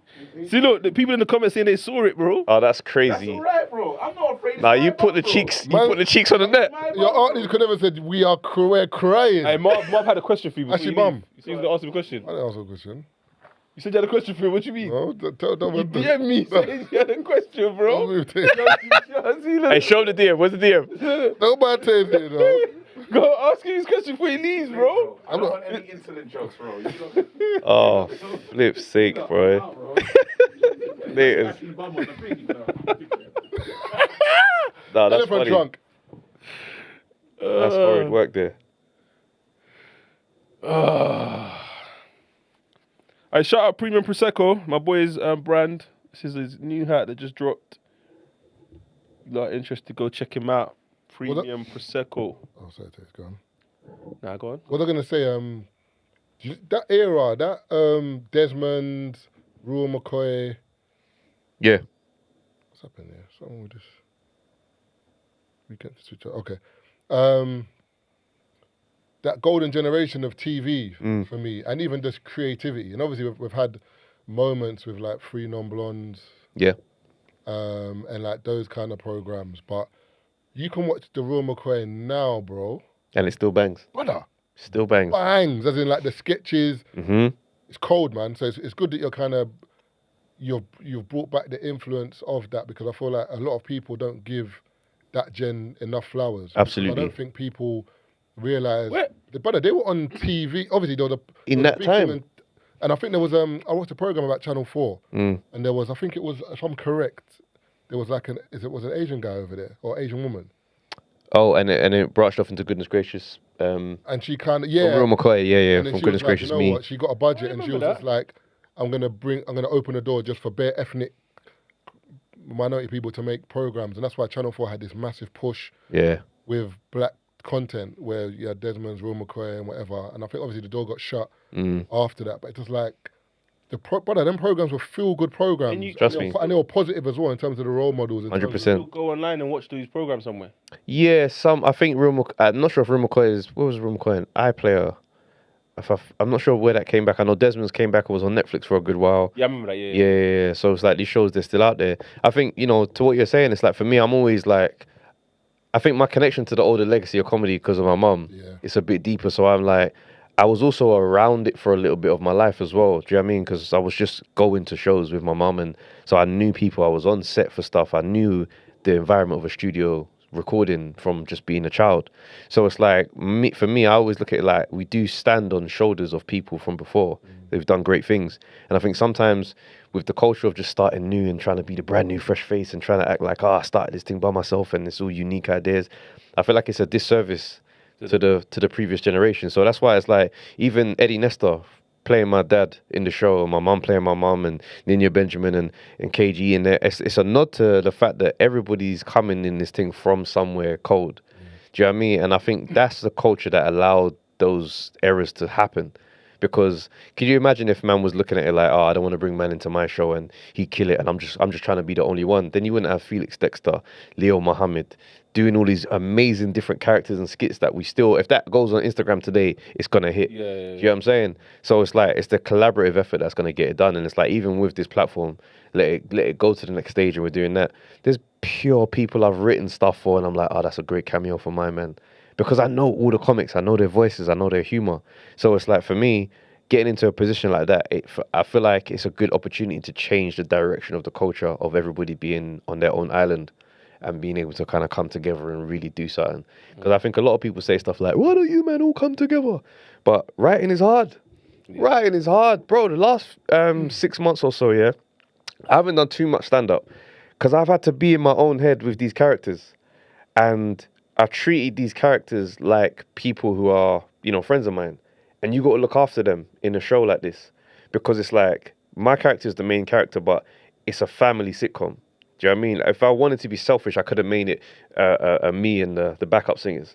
But that's not the show I've watched over the years. That's not what I wanted to create. So now I'm studying you. I'm watching some of the comics in the show, and I'm watching all their content on their page, and I'm seeing where you're strong, what really you go for. So now I can feed you lines that really allow you to sit in your pocket. And I remember somebody came up to me after one of the recordings and was like, "Rah, the way you let KG shine like that," she goes, "I ain't gonna lie, it kind of caught me off guard because a lot of people, when they create their own shows, they don't really give it up like that." And I'm like, "Bro, you know KG. Them lines, even if I took them, it wouldn't hit like how it did for him because that's his energy." And that's kind of how I've tried to feed all the characters in the show because that's what creates a great show. If you got a favorite character and it's not me, I don't care, bro. You know what I'm saying? Yeah. Do you believe that within our culture we give the elders enough flowers? Not at all. Because you know, like LL Cool J was talking about it, and he was saying that within hip hop, that's the only, or within R&B maybe not R&B, but more hip hop. Within that, people have an expiry date. So, for example, people don't look at LL like you were one of the first to do this. You're up here. They look at it like, you're washed onto the next one. It's like, if you look at Rod Stewart, if you look at Rolling Stones, if you look at Elton John, George Michael, no one says you lot are washed. Their time was just over. That's right. The cycle continues, but you lot are still greats. They're still touring. They're going. You know, Rod Stewart would do a thing in Wembley tomorrow. Yeah, that's right. You know I'm saying, Tickets gone. In our culture, man would tell you, LL, who? I don't understand LL no more. Yeah. Nelly, I don't understand Nelly. It's like, bro, at a point in time, these people were like, maybe not Nelly, but Nelly, actually, no, Nelly done platinum albums, whatever. No, Nelly's cool. But I'm saying, in terms of these artists, they were the pinnacle at a point in time. Yeah. They deserve their flowers, although even though they're not here. But within our culture, it's like, if you're hot, you're relevant, and we give you props. If you're not, like even Little Baby, I see people in the comments saying Little Baby's washed now. It's like, why are you saying he's washed now? At a point in time, he was the guy. That's right. Why can't he just be maybe not hot now, but you ain't got to say he's washed or do you know what I'm saying? So Yeah. You believe within our culture, people like your mum, Eddie Nesta, Robbie G, people like Robbie that. G, Robbie G, yeah. They don't get enough flowers for what they done for us lot. 100%. I fully believe that. And it comes from that thing of like, the industry kind of does it as well because they don't really allow our stars to age. Do you know what I'm saying? It's weird for you to see this person get old and still be in front of you. So it's like, you know, I think because I got to see a lot of stuff like with my own eyes growing up, like you know, I talk about being at shows. My parents used to bring me with them they're not really doing the babysitting thing. So I've seen Curtis Walker, do you know what I mean, come on stage and murder it. Like, my mum would go out and perform. Curtis Walker would come on and do a male response to every joke she told because he's off the top, just hilarious. Felix Dexter will come out, kill it straight afterwards. Like, I've seen these guys do these things, but they're not documented in the digital era. So when they go, it just happened, and that's it. If you were there, you saw it. If you didn't, it's gone. And that's, I think, is a problem. And I think it's for the next gen to do stuff like reach back and be like, have man feature in a show. Because if you look at American sitcoms, a lot of the time you get the dad or the granddad come in and he's just a funny granddad. And you don't realize that guy was a stand-up comic when he was younger. Yeah. You understand? The ecosystem looks after them through the stages. And I think we don't do that enough. We very much, you know, you had your thing, all right, move, let me come here, and I'm the man now. But you know what's mad though? The funny thing is, people don't even realize they're doing that in music. A lot of the times when they're sampling old songs, Brother. if you listen to the original, you're like, hold on, I didn't even know. Like, you're already paying homage to the person that you're calling washed. You've written a new song to their old song. You know what I'm trying to say? Songs now, most of them are like a feature or a cover of. I think that's done intentionally though. I think that's the label just trying to get money for that. Like, see Drake here. You see, like, the moment Drake decides that I need money, I'm selling my catalog. Oh, brother. Whoever buys that catalog is laughing. Rich forever. Because he's sampled so many songs, it's only gonna go back to one entity. Think about it. Yeah. Like, and he's done a thing where, like, obviously, if some parts of the world will look at Drake as if he's a black boy, so he's made, like, you could look like whatever. As long as you sound kind of like Drake, you can have that black token. That's right. You know what Absolutely. He's done the madness, you know. We just ain't gonna see it yet. Give it another 50 years. Oh, brother, it's long, It's bro. gone what he's Everyone's done, point of reference is gonna be, Drake. Yeah. Sound like Drake, so yeah, I make hip hop. I make R&B. Drake. Looking back, like, what? when it's time for us to look back at our era, Drake has been the voice in the background for so long. Brother. It's mental, It's bro. mad. That's what made me sick when the whole Kendrick thing happened and everyone just forgot. And I was like, I get you want to take a side, but my thing is, you can't forget what a man's done. even if you don't like him as much or whatever, you can't take away what he's done or what he's given us. Bare summers of tunes. Thing is though, with that, I've almost like, because when it comes to I'm a massive hardcore Kendrick fan as well. So it was a mad world colliding of two artists that I liked. But from there, I just felt like that was the stamp of how we see Drake that way. And it stayed weird afterwards. Like the other day I listened to So Far Gone and some of the older albums, and they're so cold, but it's like my mind doesn't process that music as today's version of Drake. It's a legacy. That's legacy Drake. It's not today's Drake. It's not. So that's like today's guy. I'll probably be like, I'm not really locked into what he's got coming or the recent stuff. I'm kind of tapped out. But the old stuff, run it, no skips. But I think that goes back to what we said about these artists and the legacy of like LL and whatever. It's like, yeah, Drake can have a legacy. You haven't got to like him now, but you just can't say he's washed. Or no, don't listen to him because I think it's the way you speak of someone that is the most important. Okay, but one thing I will say now is I miss the times where I didn't know much about my favorite celebrity. Yeah. Social media, brother, I don't need to Ruined know it, man. all of these things, like how you move. Like the other day, man's in the club with a man that, I don't want this. I know. Go back to the days where I heard what you said because you did an interview or you dropped an album. Late Night TV used to bang back then. I'm saying that was it. Kim K is letting me know that she failed I don't want to know all of this. A lot thing. They're bringing the cameras into their yard now. Now I know how you bathe. Now I know who does your... I don't want to know all of this. And then what happens is, once the curtain's back so far, I can now decide whether or not I like you as a person. And if I don't like you as a person, I can't appreciate the art the same way. Like look at Megan Thee Stallion, for example. They're cooking it online because she cooked food Thanksgiving for her boyfriend and his family. Look terrible though. Okay, fair enough. I didn't what see I'm saying it. is they're associated with her music where she's saying F men, we don't care about men, but yet you're dicing it up for your man. It's like it's too mad. No, but what's going on? You're in a relationship. You have to look after your man. That's like the time when Cardi B was like, I don't cook, I don't clean, and then Offset was recording her in the yard and she was mopping the floor. Offset was talking to her on the camera and saying, I thought you don't cook, you don't clean. That's funny. Let's not pretending what we're doing online, man. I think that's the part. I think that element of celebrity, I don't like it, man. But again, it's goes back to what we were saying. It's part of the 360 deal. They get extra money. That's ugly, bro. No, but I feel like, remember, with everyone, there was a point in time where everyone was saying, or the masses were saying, vulnerability is good. Or like, that's true. If we get to know you as a person, we will like you more, and that will make us sell more. So I feel like a lot of people got into the space where, because remember, back in the day, Mariah Carey, Whitney Houston. You didn't know them? I didn't know them. Do you know, imagine, like, I don't even want to be bad, but obviously Whitney Houston, we know she had a drug problem. If there was social media back then, it would have been we would have viewed Whitney Houston so differently. Yeah. Because we would have seen her episodes, we would have seen... would have been on a Britney Spears thing. Do you know what I'm saying? Yeah, do you know what I'm saying? Whereas we didn't, so luckily, it kind of still allowed us to view Whitney in this light where Whitney's still bodyguard Whitney. I like the mystery that it's like the mystery that stars used to have. Like Denzel and like George Clooney and them man there, they come from a time where you don't see me unless I got a film out. Yeah. Yeah, I mean, late night TV used to make sense because then you didn't know all the stuff they were coming to tell you. Now, late night TV is dying because what convo can you have, bro? There's no reveal here. I've seen everything every day of your life, bro. You've been on a pod? Yeah. You've been on a pod. You've probably been on someone's stream. You've given us a 3-track EP where you said a lot of stuff.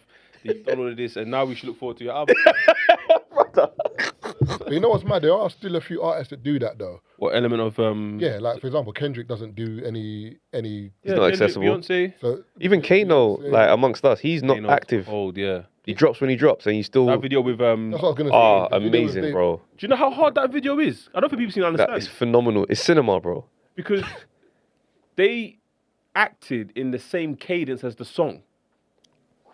Brilliant, bro. Do you know what I'm trying to say? And even they acted in the same way they did on Top Boy. And that sounds mad. Oh, as in Sully was more of how Kano would act in terms of his rapping style. Modi or Moody? And the way like Dave is very animated. Do you know what I'm saying? Because yeah. His name in Top Boy? Modi. Modi. You know what's funny as well in terms of we had a discussion, and for me, I've said that Kano's the best for me in terms of the UK, in terms of like, rappers, in terms of, and a rapper that can do both. He can do the gram thing and rap. And even when he was like 16, 17 with Nasty Crew, we didn't know it at the time because we didn't care about that flow. Yeah. Because we were looking at more Wiley and Dizzy, but Kano was, brother, like, this brother's rapping at that age, like, the pockets and the lyrics, it was mad. Yeah, in them days, he just wanted the one-word flow. That's right. Do you know what I'm saying? Whereas now he's older, the tune with Dave is sick because Dave is, like, arguably the best rapper of his gen. And you've got the two rappers of different ages looking at each other. It's cold, bro. It's a beautiful meeting of minds. About. Exactly. Like Big Brother, Little Brother. Yeah. Sick, man. Yeah. It's a sick song. And that was cinematic. Chucky did say that he was trying to picture how they would have recorded it in the studio. And you see at the end, they show you a little snippet of... Oh, was it? I ain't seen that bit. Yeah. That's what I said. Oh, right. Repeated it to me. He goes, remember when I said to you? I was like, yeah. He goes, yeah, there's a little clip of them actually recording it in the studio. And you see how they're going back and forth in the booth. That's so cold. Sick, man. But it requires two talented people to be able to... They're on the same page with that one. Yeah, that was brilliant, man. That's hours of conversations on the phone. And you know what's weird? Like they know each other. If he recorded with other people, it would have came out differently. Yeah. So, for example, when he recorded with Giggs, it was different. When he recorded with Getz, it was different. Because remember the studio of Getz? Yeah, that's right. Like, I remember that. I'm here to take off your... Yeah. And Getz was laughing, like saying, yeah, Dave weren't ready for this one. Whereas... the one with Kano, it didn't feel like I'm trying to outdo you. That's right. It sounded like, no, we're having a conversation. We're complimenting each other. Yeah, we're a compliment, you know what I'm saying? That's what it seemed like, more of a complimentary. I think it's an element where it's like, even when you kind of talk about the backstory in Kano he probably sees a lot of himself in Dave. Do you see what I'm saying? Yeah, exactly. Yeah. So it's that thing where the energy was flowing from the beginning of that process. It was beautiful. And that's one of them ones where it's like you watch from far until you have that phone call. That phone call will come. And when that phone call comes, that's where you can say to a man, all right, cool, this is what I think you should do. When you did this, I mean, I respect you for doing it, but I think you should do this. I think you should do... Like, Kano's a man that Dave will definitely listen to. Facts. Even with the acting. Maybe even him getting into Top Way, for example, was a conversation that Kano had to have with him and say, yo... That's real. Do you know what I'm saying? But even looking into that, just like opening it up a little bit, you see, okay, cool. There's a guidance there that came just from the fact that I'm an older guy. I see what you're on. I see the potential. Reaching out and being able to drop gems. You see, when you don't respect the older generation, you cut that off. Yeah. You see what I'm saying? And it's like, I think sometimes people don't really value that. The same thing you're trying to do now is the same thing they was trying to do, wasn't able to, off the back of their struggle, you was able to do. They know something that contributes to the story. And if you don't allow them to have the space to speak, you're going to lose and you're going to make the same mistakes when you don't have to. Yeah. I'm trying to think... Because there's a few young boys that have approached me in regards to events. Yeah. And I'm looking at them, I'm like, what size capacity are you kind of doing? They always like, it's weird, they always like kind of look down and it's like, oh, I'm only doing 200. I'm like, stop saying it like that. Yeah, you started doing 200. Like, you've started. You're going to get somewhere. But I'm only asking based on how often can you do 200 and how long are you maintaining it for? That's right. If you're coming at me saying you're doing a weekly, then what advice do you want? Is it you're trying to figure out how to get to 400, 500? I'd say slow down. Pace it out. Do you know what I'm saying? Because right now, I don't know what Gen Z want. That's right. You know what Gen Z want because you're doing it. I'm not doing it. When I was doing it, I could only stay in Whitechapel and Shoreditch. Yeah. I didn't have any idea of doing 1,000. Yeah. 2,000. No. Unless it was a bait day. You know what I'm saying? So when they approach me and they say, oh, I'm doing this, and I'm like, yo, that's sick. Because remember, Faded only stayed in London. I remember. He did Amsterdam, Croatia, but for the main part, I only stayed in London. Whereas I've got people now that are telling me, yeah, I've got a brand that's been 2 years. I've done one in Manny, I've done one in Brum, I've done one in London. I'm like, oh, that's cold. Obviously, minus R&B, but I'm saying with Faded, we didn't take it around like that. That's right. You've already started. Okay, all right, you've built how you keeping your... Do you know what I'm saying? So I get it. You need someone to kind of speak to. You do, because hearing that from you, even if you don't give them mind-blowing advice, they're hearing that from you because they've been studying your game and they're seeing what you've done. That's helping in a massive way. Yeah. Do you know what I mean? We got to give back, man. Fully. We got to give back. I like the way you said that still. That's actually sick, especially with comment. Okay, so what would you say is the next step? More people doing writing the way you're writing? I think so. Because the fact is, it's like, you know, it's when you've written the project and now it's time to cast and then you're like, oh, wait, I can put my brethren in a show. I can literally phone my friend and be like, I got a role that I've written for you. I'd like you to play it. These are conversations that aren't always available to us. Yeah. Do you know what I mean? A lot of people kind of say stuff to, like quite, you know, easily to, why you not go on TV and do a show? It's not like... And it's a lot of people that don't really have the skill to write. And I've, you know, I've had good experiences. I wrote for Spitting Image. I wrote an episode of I love Spitting Image, bud. Yeah, with the revamp series when they brought it back. I had some of my work was in one episode, and then we had like a Neighbours, like an AI type fusion show on ITV. I wrote one episode of that. So I was like, I've taken the steps, writing experience-wise. So taking on a sitcom was like a big challenge, but I'm glad I was able to do it in the radio space because it was like, you know, another form of an apprenticeship, even though it's a real thing at the same time. So it's like finishing this process now. All I can say is it's hard. It's so solitary. There's no applause. It's rewrites after rewrites. It's notes and going back by yourself, sitting and writing. And you got all these voices in your head with all these characters. It's tough. Who's telling you to rewrite? So me and my producer for the show, we're going through and he's, you know, reviewing it. We've got, you know, my script editor as well. And they're kind of looking over at certain things, structural stuff, technical stuff. And the content comes from me.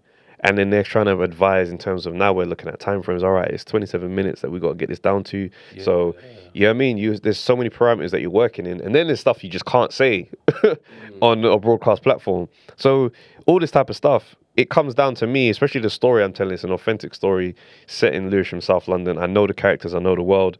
Everybody who's involved in this project doesn't come from this world. So some stuff they don't get. Now I've got to justify everything I've put in here. Like I'll never forget in the pilot episode, there's a reference to me talking about going on a date with this girl. And they're like, oh, what are you talking about? You sure? And I go, come on, ask Carlos. That Ask Carlos. Yeah, you got yeah. So now, producer saying to me, what's Ask Carlos? I don't think that's going to get a laugh in the room. And I'm just like, brother, trust me. That's going to bang. He's coming back next week with research talking about, so Bashir gets freestyled. But a lot of time, people in that position will fold and say, okay, cool, I'll take it out. Whereas I'm like stubborn now. I've been in this game a long time. I know my voice. I'm like, brother. You're a comic as well. So exactly. I know. Do me a favor. Can you just write in the comments the name, okay, cool, and the time and whatever, and I'll pin it to the top. If that makes sense. The name and the time? No, the name of the. Okay, cool, got you. Where it's available. And what day it comes out, and then I can just pin it in the top of the chat, and then no problems. Referring back to it because we're gonna end the live soon anyway. Yeah. So we can just kind of keep saying pinned at the top of the chat when it is, instead of having to always repeat it. Got you. Safe, man. Yeah, that whole idea of like creating your own world and. But what would you say to someone who is like yourself and is a writer, and I'm like, yeah, I want to write something. What are the next steps for them to be able to get it seen by someone, possibly commissioned? Because some people might be like, because of maybe your, thank you, man, because of your background, because of maybe your network, it's needed for you maybe to be able to put that script in front of someone to be heard. So what would someone who maybe doesn't have that, what would you recommend for them to do? Okay, cool. So obviously my route into my career is stand-up comedy. So this is now, we're 16 and a half years in this game. So my profile being a stand-up comic. 16 years? 16 years, bro. 16 years, fam. I remember when you started. Yeah, bro. We're OGs now, fam. You're a long time, That's what I'm saying, bro. Mate, no. Brother, I was in the car with you and Aaron. And I was like, hey, you man, I'm thinking of starting this stand-up scene. Hey, that is mad. Do you know what I mean? So my agent... That is sick, man. You know what I mean? Now my management, you know, they're well connected. I've got a good management. I'm with Avalon. And yeah, so it's like getting a pitch now is not difficult for me at this point. Do you know what I mean? So for me to say to a writer who's kind of just writing, it's quite tough to kind of get in those rooms. But there's different schemes that are there. Like we had a lot of young writers from the BBC, the Felix Dexter scheme. That was a scheme that was set up in his honor after he passed away. So a few writers were involved in there from that scheme. Do you know what I mean? And I'm always trying to find ways to work with different people who reach out and stuff. My DMs are always open in terms of just advice and stuff like that. So it's like, it's kind of hard for me to kind of just say, all you have to do is this. Yeah. Do you know what I mean? It's a grind. Do you know what I mean? Show up to the schemes, the networking moments, meet other writers, collaborate with your peers. Do you know what I mean? One of you is going to land on the big ticket. And you want to be in the ecosystem. Do you know what I mean? So it's like, don't ever shun networking. I think writing is one of the most solitary things to do because there is no real collaboration at the start of it. You create this world. But, you know, just believe in your job, man. Do you know what I mean? Do you know what I mean? Trust yourself and hope God lights the path in your way, man. When you say it like that, it's, bro, Man started in fucking Whitechapel, bro. Brother. Drove past the venue. Yeah. I'm not even there no more, bro. I don't even care. I'm doing it 02. That's what I'm saying, bro. The journey is so mad. You say it like that, it's true. You just got to put the pen to paper and start, man. Yeah. Do you know what's mad? I was thinking about that other day. I don't know if you heard me when I was in the group. When Tazer announced R&B in 02. Yeah. And I'm like, do you know what's mad? But between like the man's done Big 02, Royal Albert Hall, Yep. 02, Event M Apollo, Hammersmith Apollo. Yeah. 02 Shepherd's Bush, 02 Indigo, and bro, countless other venues, bro. It's mental. When they look back on this era, yeah, it's a golden era, you know. Brother. And the amount of people that self-started lanes that didn't exist is incredible. Separate from each other as well. Yeah. Yeah. Even for us to say we're doing a podcast, yeah, at the time, obviously now everyone's doing it. It's like, it's the thing, like, who doesn't have a podcast? Mm-hmm. But there was a time, 9 years ago, where man will be walking on road and it's like, are you guys doing that chatty patty thing? Oh, I lie, man. Brother, listen. Like, bruh, what? Okay. That's- I enjoy it. You get me? And then now it's like the same dons. I said, do you see this podcast thing? Like, what? So what episode do you start making beats? Brother, that question. Man, they've asked me that about stand-up straight away. I know they're not serious. Like, it's not about the money. It can't be. Not about the money. The money comes, but if you start because of money, I promise you're not going to get far. It sounds mad, but it's not about the money. Like, even, for example, 02, like, I'm looking at the set design, yeah? Brother. The fee, we can't say no. Because everyone who comes has to see a show. Mm-hmm. Yeah. Mm-hmm. But now, because of how big, like when we went to 02 the other day to view it empty, but there's nothing in there. No. I don't think people understand. Everything gets brought in. The stage, the lights, the screen, even the seats. Yeah. We're paying to remove seats. Of course. There's more space on the standing. That's how, brother, everything's a cost. The same thing happened when we did Wembley. It's like, so we actually have to pay to bring and the worst thing, the funniest thing about it is, I saw it at Wembley, all the trucks that brought everything in are still at the back. Soon as the night is done, you see when you lot are still outside doing up parking and beeping and trying to draw gas, you're backing down. Yes. Because someone else is booked the next day. Absolutely. They got their stage. I'm like, bro, this is there's no like emotion to it. It's just business. That's right. But that's like This is just business to them. when we were doing Hammersmith Apollo. I'm like, I remember I want to take a picture of like 3 shots. Yeah. They put those there with the ladder already, Tomorrow's bro. name. It's tomorrow's name, bro. It was like, we've come off stage at 11. I think I got out at like 11:40, bro. Yeah. No, sorry, 11:30. It's good. Brother's on the ladder already. I said, bro, please. That's why you got a picture of me from like, Yeah. bro, it's because they already take, bro. business Your time They're is done keeping at it. 11, bro. Trust me, the contract's complete. contract's complete. They've done it. They've honored their agreement. Now it's time to. Is there someone else coming tomorrow? 100%. When I see it like that, people are like, oh, don't you get excited? I'm like, okay, I'll give you an example. With the day that we're doing 02, the day before we're Manny. You have to drive down. No, but you know what's sad, yeah? I remember I gave the analogy on the pod before. I said that the journey that a lot of men are on, we're on a train, yeah? And everyone looks at us and the train goes past. But because we're on the train, we don't realise we're even going anywhere. That's right. Until we get off the train. 100%. So it's so sad that like we've done all these things and you're going to do 02, which is mad. I don't know if you understand how mad that is, yeah? From the first event being at Blueberry Bar. Oh, yeah, the faded version. Brother. Yeah. No, the R&B. No, that was my. That was faded R&B. That was my R&B. sorry, Yeah, okay, yeah. The first R&B with Chucky was Trent Park. Okay, Trent Park, cool. Yeah. So from being Trent Park to 02 is insane. It's But incredible, anyway, bro. moving on from that, you're not going to fully be able to enjoy it because the adrenaline from you wanting the event to go well. People don't realize when you do an event, bro, the adrenaline and anxiety that builds in you because you're like, I hope everything goes well. Hope there's no fights. Hope everyone enjoys it. Then by the time you calm down, at the end of the event, you're tired, bro. That's right. That's and right. then you're talking about set design. Man don't know. People are looking at raw R&B. How many tickets? What? £40 times, brother. You don't know how much this thing costs, bro. They're not gonna make P on But people are gonna look at even Serious. Royal Albert Hall. Brother, man's made more money out of like smaller venues than Royal Albert Hall, you know. You don't make. But I promise you don't make P on the big ones. I hear The it. big ones are that's a statement. Like after everything we've done, Yeah. good in on my paper. mind, this is how I broke it down in my mind. Yeah, I come from northwest London. Yeah, Nigerian boy. Obviously, had hard times, grew up on an estate. It was a bit rough, cool, but my parents did a great job getting me to finish my studies, go to college, go to uni, all of that stuff. Went to uni, didn't do what my parents wanted me to do. So there was already tension in the yard. Yeah. But I said, I will bring a degree home. That degree is not going to get you the job you want. Obviously, lawyer, doctor, accountant, all that stuff. I said, I want to do events. This is what I want to do. I want to work in music, some facet, yeah. Okay. I thought I wanted to do music production. Nah.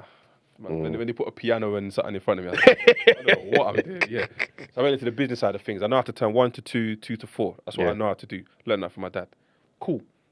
Started doing events. Even though you've been to my early ones. I think you even came to the one we done in I was there. Juno Bar. Yeah. Yeah. No holds barred. Yeah. There was the talk. Yeah. That's the early pod. That's the early pod. You really.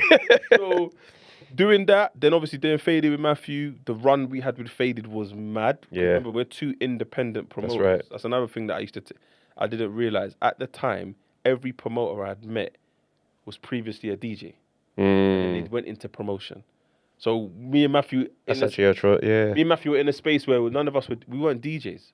All the promoters around us were DJs that had turned into promoters and who could also DJ. Okay. I've never learned how to DJ. No one's Matthew, but we're still killing it. Yeah. Done that, cool. Then venue after venue after brother. The amount of venues we've done in this East London, that's come and gone. Yeah. I'm actually going to shoot content like that's one of the ideas I've written in my notebook. Where I'm going to go to all the old venues that I've done an event in and just share a story of how we got it, here, and why we moved on. That's going to bang, bro. That's and fully. And the funny thing is, they don't exist today. Venue, I'm going to go there. One of them might be a barbershop or an off-license now, or a restaurant. It's not going to be the venue. There's so many dotted all over Shoreditch and Dalston. So there's that. We've done all of that. Then obviously transitioning into doing R&B, starting off small, and then to be able to say, right, we're doing O2. So like, like if you're from Northwest and West and you've seen me and Chucky grow, in my mind, why wouldn't you be at the O2 just to see what we're doing? And because of that, I can't put on a half-hearted show. Nah, I hear it. You know what I'm saying? You don't got to see these lights from the... Man said, man's going to come in like Michael Jackson, bro. Over the crowd. Oh, listen, I see why them man do them big venues and start flying across the crane. Absolutely, but bro. I say, there's no song for 50 Cent to be... Man's coming like Aladdin, bro. Wait, so you know, like, so if you're saying it costs a lot, but so when Chris Brown and Usher and them man are doing O2, and like they're paying for, like, for example, Usher will be at O2 for maybe 8 nights and that. Yeah, 8 nights. How much is that? Does it become cheaper because the stuff is... Nah, I don't think it becomes cheaper. No, when I say become cheaper, I mean like they've brought the stuff in, so that's the expense. But now it's there. I'm not paying the same expense because you're not bringing it in. I'm just keeping it here. I think the difference is their man's tickets are like £100 and something. Yeah, let's take that. And then, yes, I don't think they do the shows to make money. I think they do the shows to promote the music, which then goes and it's still making the money. Streams. I thought it was the other way around. Nah, these man will do shows, for like example, the streams will go up, they're still making money on the back end. But you got to think about who's putting on the show. It might be an independent promoter. Okay. For example, the promoter that did the Mary J. Blige, Davido, and 50 Cent show. Right, okay. Davido pulled out last minute or something like that in Tottenham. That's an independent promoter. Okay. So that's him putting his money in and he's trying to get a return. The same way we're doing O2, of course, putting our money in. But what I'm saying is, in order to make the O2 an experience, like we don't have to get screens. It could just be me and Chucky on one little stage. Tell you lot to come and... It is what it is. But you gotta get the screens, to make the show look good, these things cost money. I get what I'm saying. I get it. I guess that's the thing. I mean, I've not done a show on that type of scale, but being a stand-up comic, your requirements are minimal in comparison. You, mic, stage, couple bit of fancy little nice touches alongside of that. Yeah. And it's just you. Do you know what I mean? Makes your life quite easy. But then also on the back end, you can make more money by putting it on demand. That's right. Streaming. Whereas we can't do that. Yeah, it's an experience. Yeah. I mean, we could consider it, but then we're going to have problems with copyright. The music we're playing isn't my music. Or that's right. Music. We're playing... Got to start singing, bro. Brother. It's long, bro. It's long. I remember someone at a label was at our Box Park event. We did Halloween, I think, last year. And he was just standing there. I'm not going to say his name, but if you know, you know. He's just standing there and he's like, you lot could do a label party. Because essentially the music you've played is all music we've signed or we own. Very true. I was like, oh, that's a different angle, but what's the bread saying? Yeah, exactly, yeah. We just do it for That's free. right, yeah, exactly. It's just on vibes. That's the whole thing about building a brand. Or just You man could even be a label, bro, and sign someone and go that route. We had a conversation. They tried to take us to the corner office. You know, they try to entice you, yeah? Yeah. Took back to the corner office and said, yeah, this could be you lot, you know. Have you not thought about... I was like, maybe later. Yeah. The thing is with that kind of stuff, A&R and stuff, you have to be very... On the ground. See where you're involved in your cameras, and that you have to have the same Yeah. That's right. with people. And also, you have to be able to realise that there's some people you're going to put bare effort into, and then they're not going to repay it back. Some people that you are, and so, like, for example, like look at Century C, for example. YBs or other people could have dealt with 25 other artists. I'm just saying. Like, if you look at Central C's manager, his history is, I think, Rimsey, Tion Wayne, and who knows how many others to land on Central C. Okay. Some people would have given up. That's what I'm saying. Yeah. Some people might have been like, nah, I'm not doing this no more. Yeah. So I'm saying sometimes your Central C is there, but how long are you going to wait? But the beauty of that game, yeah, which is very interesting, but it's still difficult, is sometimes for a good run, all you need is one. That's right. You see one artist, bro. And you're out of here. All he needed was a Central C. But there's not that many Central Cs. But you know what I like about Central C as well? Is that I feel like Central C is one of those people that he's eternally grateful for the opportunity that YBs has given him as well. If that makes sense. So for as hard as Central C is working, he understands YBs, your job is this. I totally respect what you're doing, and I'm going to leave you to do that, and I'm going to do this. And you can see they coexist. You can just see that, like, they both respect each other, and you know you do what you do best, I do what I do best. Yeah. And it's calm. But that's the beauty of... but some artists, they get to a point where they're like, I'm bigger than you. I'm bigger than you. Like, Yeah. you listen to me now. Or they do certain things that is against what I'm saying. Do you know what I'm saying? I'm just talking about some, like look at Clint, for example, Corteiz. Okay. Listen, I love that guy, man. He's sick. I just think he's sick. Obviously, he gets shots online when he says what he says, but it's because he believes in what he's doing. Do you know what I'm saying? So the whole Klarna thing. Yeah. I get what he's saying, though. Like, if you ain't got the amount of money that it costs, like, you go on my website, you see a hoodie's £120. You want to put it on Klarna. He doesn't want that. Come to me when you have the £120. I get that, but people are saying, yeah, but you're accepting credit card though. But you got to think of the audience he's talking to. Like, they're 14 to maybe 19, 20. Yeah, he's not talking to grown men. They're getting from their parents anyway. The more times. No, but exactly. But what I'm saying is, he's not talking to people who have credit cards. So what is his point then? His point was, I don't want you to come to he's just saying in general, not just his brand, just in general. He's just saying for clothing, don't make it a thing where you buy it on Klarna, because what Klarna is you're borrowing money. And you're prolonging paying the balance, but sometimes you're even paying more.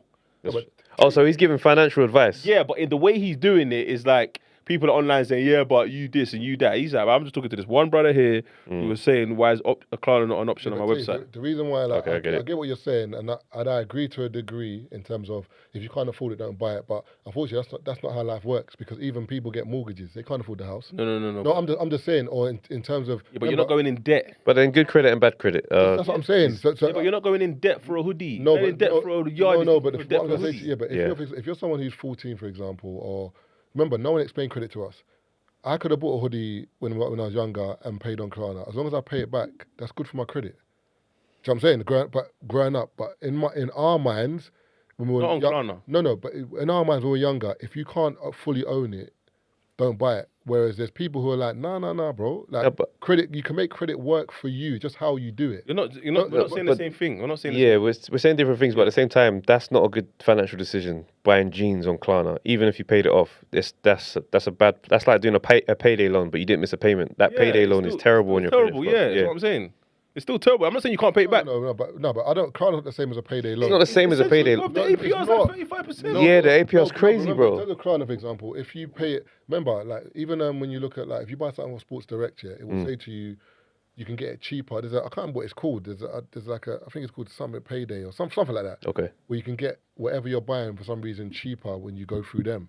Okay. But you don't pay like a mad amount of APR. But this isn't a good thing. I didn't say it's a good thing, but I'm saying in terms of credit, for example, if someone understands how the credit works and you pay that back within time, you're not paying that much more. Or sometimes you don't even pay more if you pay it back by a certain time. I'm saying that, generally speaking, people have this perception of credit that the APR is always mad, and you're always going to pay a lot back. And that is if you pay the minimum amount every month, and you maybe miss a payment. Whereas if you pay more than that minimum amount, you don't pay. You might pay maybe £10 more, but me paying £10 more or £20 more on jeans that cost, I don't know, £150. I've got the jeans now as opposed to not having them with £20 a bit more to pay. Does that make sense? I'm saying I get what he's saying. But in life in general, that's not how it works. If that's the case, no one would have anything more times. The people would have cars, because they would have PCPs and whatever. People don't, and I'm just saying. But the cost of a car, I don't expect people to have that all at once. Just 24k cash. I'm saying go to the shop and buy a car for 25 bags. I don't expect more people to have that. So I get why there's PCPs and hire purchase loans and all that stuff for cars or mortgages for houses.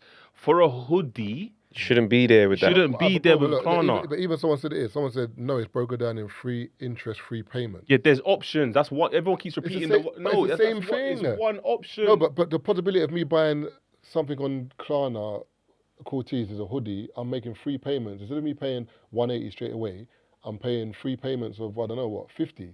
I'm just saying, for example. Okay, can I read this? Can I just read this, yeah?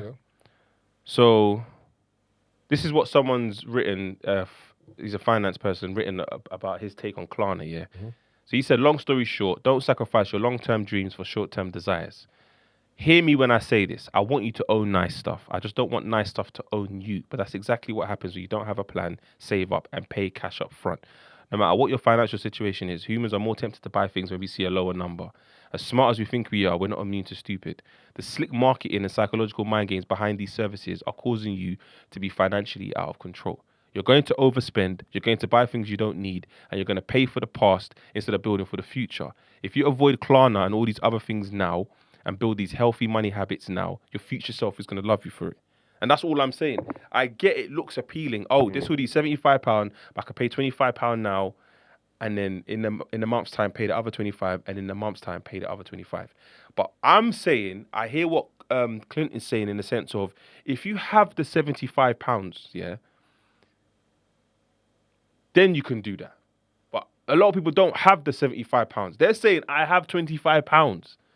That's right. The £25 will come next month. I'll figure it out. No, if you have the money now, yeah, cool. Spread it. Yeah, but I don't, that's what I'm saying. But this is what I'm saying. I don't think there's anything wrong with that, because as a kid, if you're a certain age and you maybe get pocket money or you get a certain amount of money, one month, then my thing is, if you can be responsible and disciplined enough to say, I want this top now, but I'm going to pay for it with 3 payments. But the thing is, it's a slippery road, bro. Yeah, do you know what I mean? Because in 2 months you don't want it no more. Yeah, but no, it's not even that. It's the fact is, this is low-level decisions. These decisions, you get an immunity to making decisions that ain't the best financially. And before you know it, now you're signing up for foolishness. You're paying for a car that's 7 years old, and you've taken out the mad finance, and this car is it's just depreciating value at them. You're looking at what you're getting paid, and you're like, you're just about making the minimum payments, and that's the, you know what I mean? I hear what you meant saying, but I think I get what you're saying, but the same way, you know, like when this might not be the exact example, but you know, when you take away sugar from a kid, to stop them from having sugar, you're not helping that kid regulate sugar in their life. You're just taking it away. Yeah. Whereas if you allow a kid to have a Coke, but you're only having the one, then now as the kid gets older, they'll regulate the sugar themselves, because then it's not something they're foreign to. So I'm saying, so I'm saying with this Klarna thing, if a kid, for example, wants to grab a Klarna and they understand how credit works, they don't. Most people don't. Most people don't. If you don't understand how credit works, then my thing is, the problem is, then that person can have a problem in life in general. Yeah, but most people don't. Them buying Corteiz jeans on Klarna is the problem. Klarna is losing they're gonna get money anyway. But Klarna, the company itself, is working at a loss, because people are not paying back. They're not paying it back. So why are we acting as if what we're saying is mad? Klarna itself is in the red. I hear what you're saying, but let me read this. It says, Klarna can be interest-free, but not always. Klarna offers different products, blah, blah, blah. Paying 30 days, interest-free. Paying 3 installments, interest-free. That's right. Klarna financing is only when it becomes to 6 to 36 months. It's not interest-free. So I'm saying, yes, if people are trying to buy bare stuff off Corteiz and it's into the 34th month, that's mad. Whereas I'm saying, if you're saying this T-shirt is 150, I'm going to pay it in 3 payments of 50 quid, because I don't want to pay 150 now and have nothing for the rest of the month. Let me pay 50 and I'll have 100 for the rest of the month. I'm looking at it like even that decision. that's calm, bro. It's just not the best decision. Wait. I do hear what you're saying. It's not an avalanche. It's not a madness. It's not a madness, but it's not. And also, no, a man just. Sorry, tell you one second. And what I'm trying to say to you is, we've all been kids, bro. We've all been teenagers. Like, let's not act like our whole lives we've been making these mad decisions. The thing is, you're justifying it by saying it's kids. I'm telling you, it's not kids making these choices, bro. It's not just kids. It's adults too. But they're idiots though. I'm talking about. You can't say that now. Then no. The reason why I can say that because if but what you're doing is validating our point. I'm not. But to the adults, not kids. No. What I'm trying to say to you is, for example, when we were talking about kids, or I'm looking at. Remember, when your example was who Corteiz is talking to, this particular kid. It doesn't affect your credit score, by the way. Klarna. I didn't say it did. No, you said. I said it's good for credit in terms of learning how to pay stuff back, but it will affect your credit score if you don't pay it back. If you don't pay it back, it does. No, I hear that part. Yeah. But it's saying here, does paying Klarna early help your... Oh, early, sorry. No, sorry, my bad. You don't get penalised for paying it off early. You can pay off the full balance at any time without a penalty. But if you don't pay, then it goes against your credit score. That's a problem. So what I'm trying to say to you is, yes. Your Credit Karma's going to be notifying your phone every minute, boy. When you said about Corteiz talking to a particular person, I'm talking to the person that you said Corteiz was talking to, the young kid. That's who I'm talking about. If you're an adult and you're on Klarna, that's your business, because by a certain age, you should know how credit works, because it's going to start to impact your life in terms of getting phones, mortgages, cars, whatever. As a kid, you don't really know how it works yet. Yeah. So I'm saying that if kids are understanding how Klarna works, it's good for kids, because you're understanding how credit works. And if it goes against you negatively, then you have time to learn. Oh, my damn. Because remember, most people in this room learned about credit because it stung you.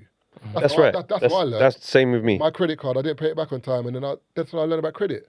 So I'm saying I'd rather learn about it at 16, 17 than... I just think it would be better to learn it without having to make a bad decision as your starting point. But I think this is a bad decision for somebody young to just be like, okay, I can just about afford the 50, so I'm going to pay the 50 and then get into that situation over clothes.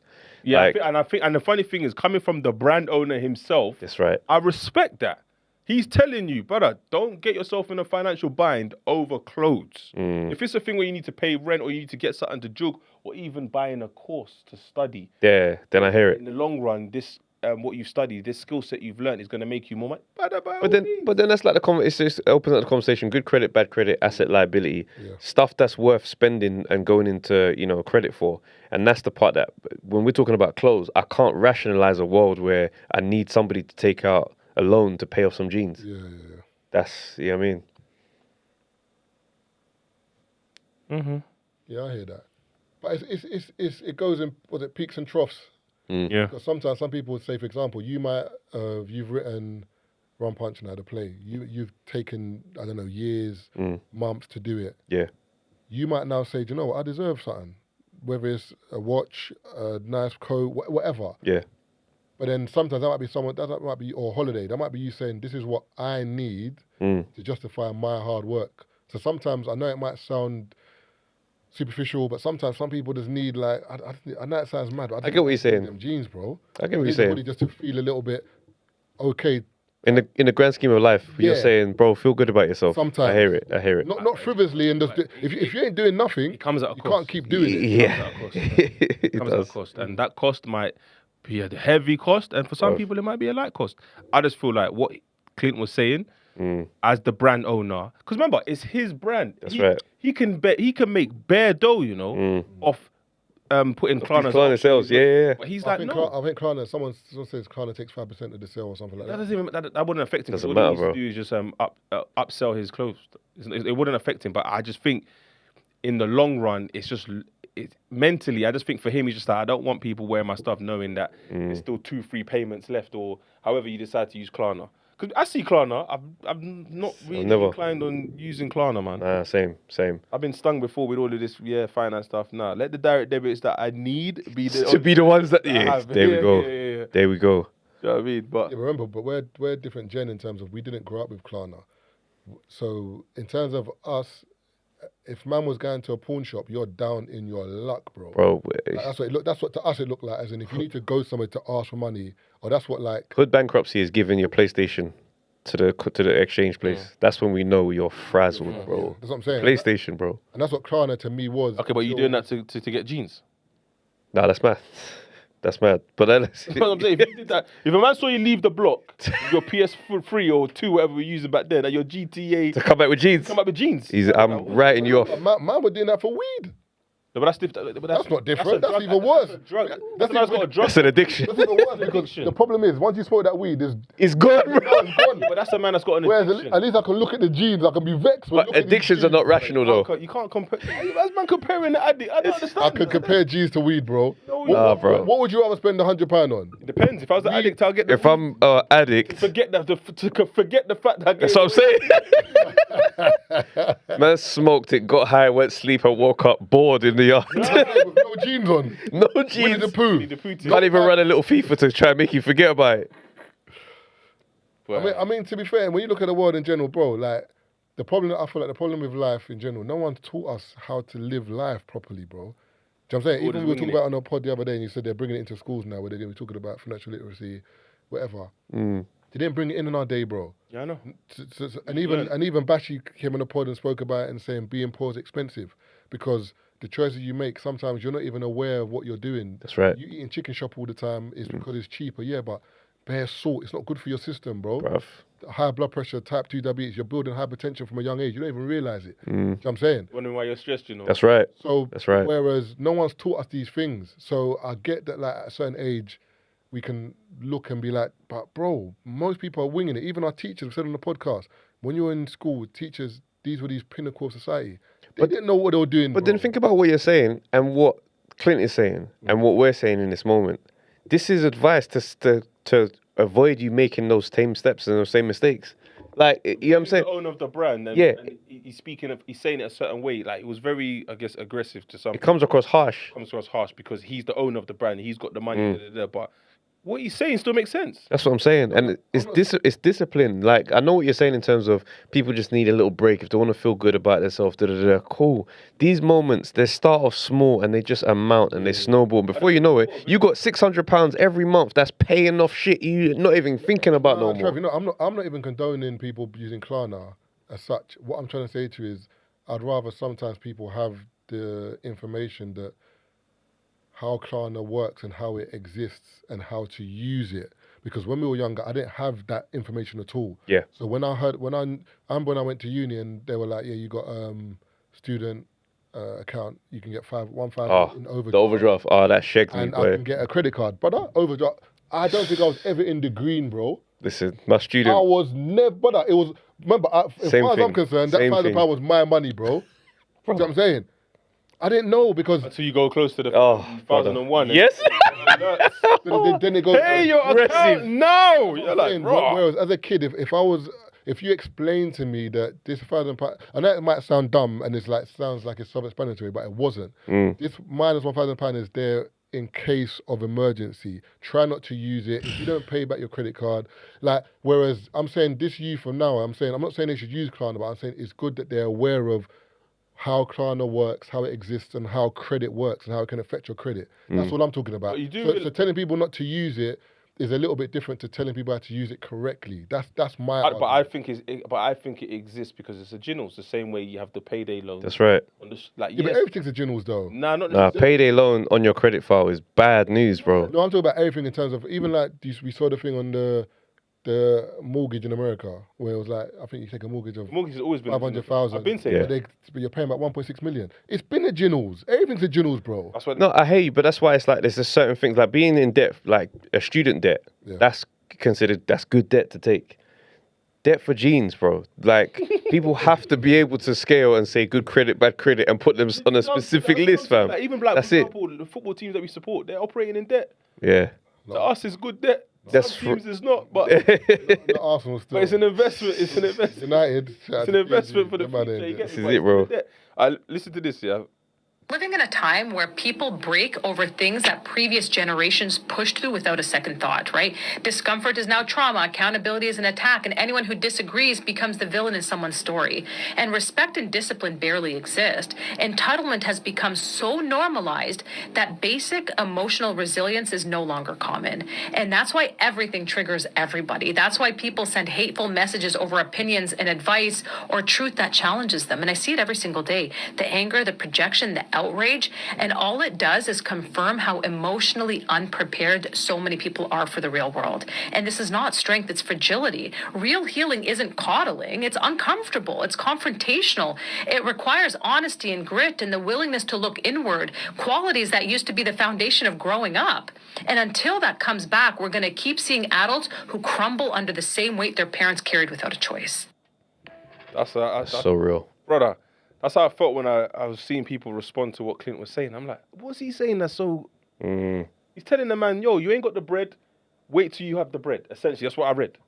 But I think the society nowadays is more of a generation of do whatever you want, innit? As in, like, as long as you're not hurting nobody, do whatever you want. I'm just being devil's advocate. So I feel like they're saying that if you want to... Why are you stopping people from buying your brand? And being happy. And being happy. It's nothing to do with you. Mind your business. I think that's how people look. I'm not saying it's me. I'm saying that's how people look. No, yeah, I hear it, but it's like, leave your consumer to however they want to buy your item. Just have it on sale and let them buy it. I think we are very sensitive today. Do you know what I mean? Just in general, obviously with like stand-up comedy, you come up against it every once in a while. Do you know what I mean? It's rarely in the comedy clubs, but it's on the internet. People who don't necessarily go to comedy shows, and they know that feeling. So it's like, you know, we grew up in a time where we were outside and we dealt with confrontation often. Especially if you maybe played sports or you just done a little couple, you were active and amongst social people, you develop certain skills and resistance and how to navigate people in a way that the next generation, their online experience is so different to ours. They don't have that robust ability to deal with confrontation or knockbacks and just stuff they don't like. That is now like huge moments, huge triggers. Like, whoa, the way you spoke to me just there, it's thrown me off my game. Whereas we're kind of we were told to, come on, man, brother, you're really about to cause an issue over this. Keep it moving, bro. So it's like, we're just coming from two different worlds and everybody's on the same internet voicing their opinions. Is it seeping into sports? It's going to, because there's the younger generation are the athletes. No, I think it's seeping into sports because there's more voices now. So back in the day, even when you watched The Overlap, Ashley Cole and them, man, they would just talk about the only people that used to know them was the papers, making running narratives. But that was it. You don't open the paper, you're cool. Whereas now, one performance, you've got Arsenal Fan TV, 50 videos. You've got Chelsea Fan TV. You've got the normal people that's at home breaking down, telling you how you're rubbish, how you're not good. And their algorithm, you're gonna remember your algorithm. Footballers are on the football algorithm. They're gonna see it somehow. I think we got to come off socials. If you're someone creative, I think the solution is to come off socials. You go distant. Even though it's something to promote, I think you as the creative. Isn't that sad? Isn't that sad though? Because the vehicle that I'm using for my craft, I have to come off because you don't necessarily have. No, I'm just saying because people are because of voices and people are. Yeah, no, but I watched the YouTube video, and the guys was saying something like, when are you going to stop consuming and start creating? But I nearly smashed my phone, blood. That's the realest thing ever, bro. Honestly, I'm watching everyone else's creativity, trying to figure out mine. Brother, start. You can't be that tapped into what everybody's doing. There was a time when I knew every single thing that was happening in the game. And now I have no idea, bro. Now I'm not interested. And it's not because I don't wish anybody well, but I can't operate like that. Yeah, and you're trying to create something great. But I'm on that side of the curtain. I'm saying the audience is here. I can't sit with the audience and then write the show. When he said that, I was like, bro, like, because I'm slowly gonna wean off Instagram. Yeah, same. And just post my stuff, and then I'm off. Whatever it does, it does. Because at the end of the day, it's still gonna do what it does. But you still have other people who will make sure that it gets to where it needs to get to. I'm talking about you as the creator, creating stuff. You have to, at some point, stop consuming and start creating. Even as a musician, I couldn't imagine Dave watching a pod. Listen to everyone's album that came out and then say, yeah, my album next. It's like, brother. It's insane. At some point, you got to just turn off and then figure out what sound. Do you know what I'm saying? So I get it. Kanye building up a yard in the middle of nowhere and telling everyone who wants to feature on his, come to me. Yeah.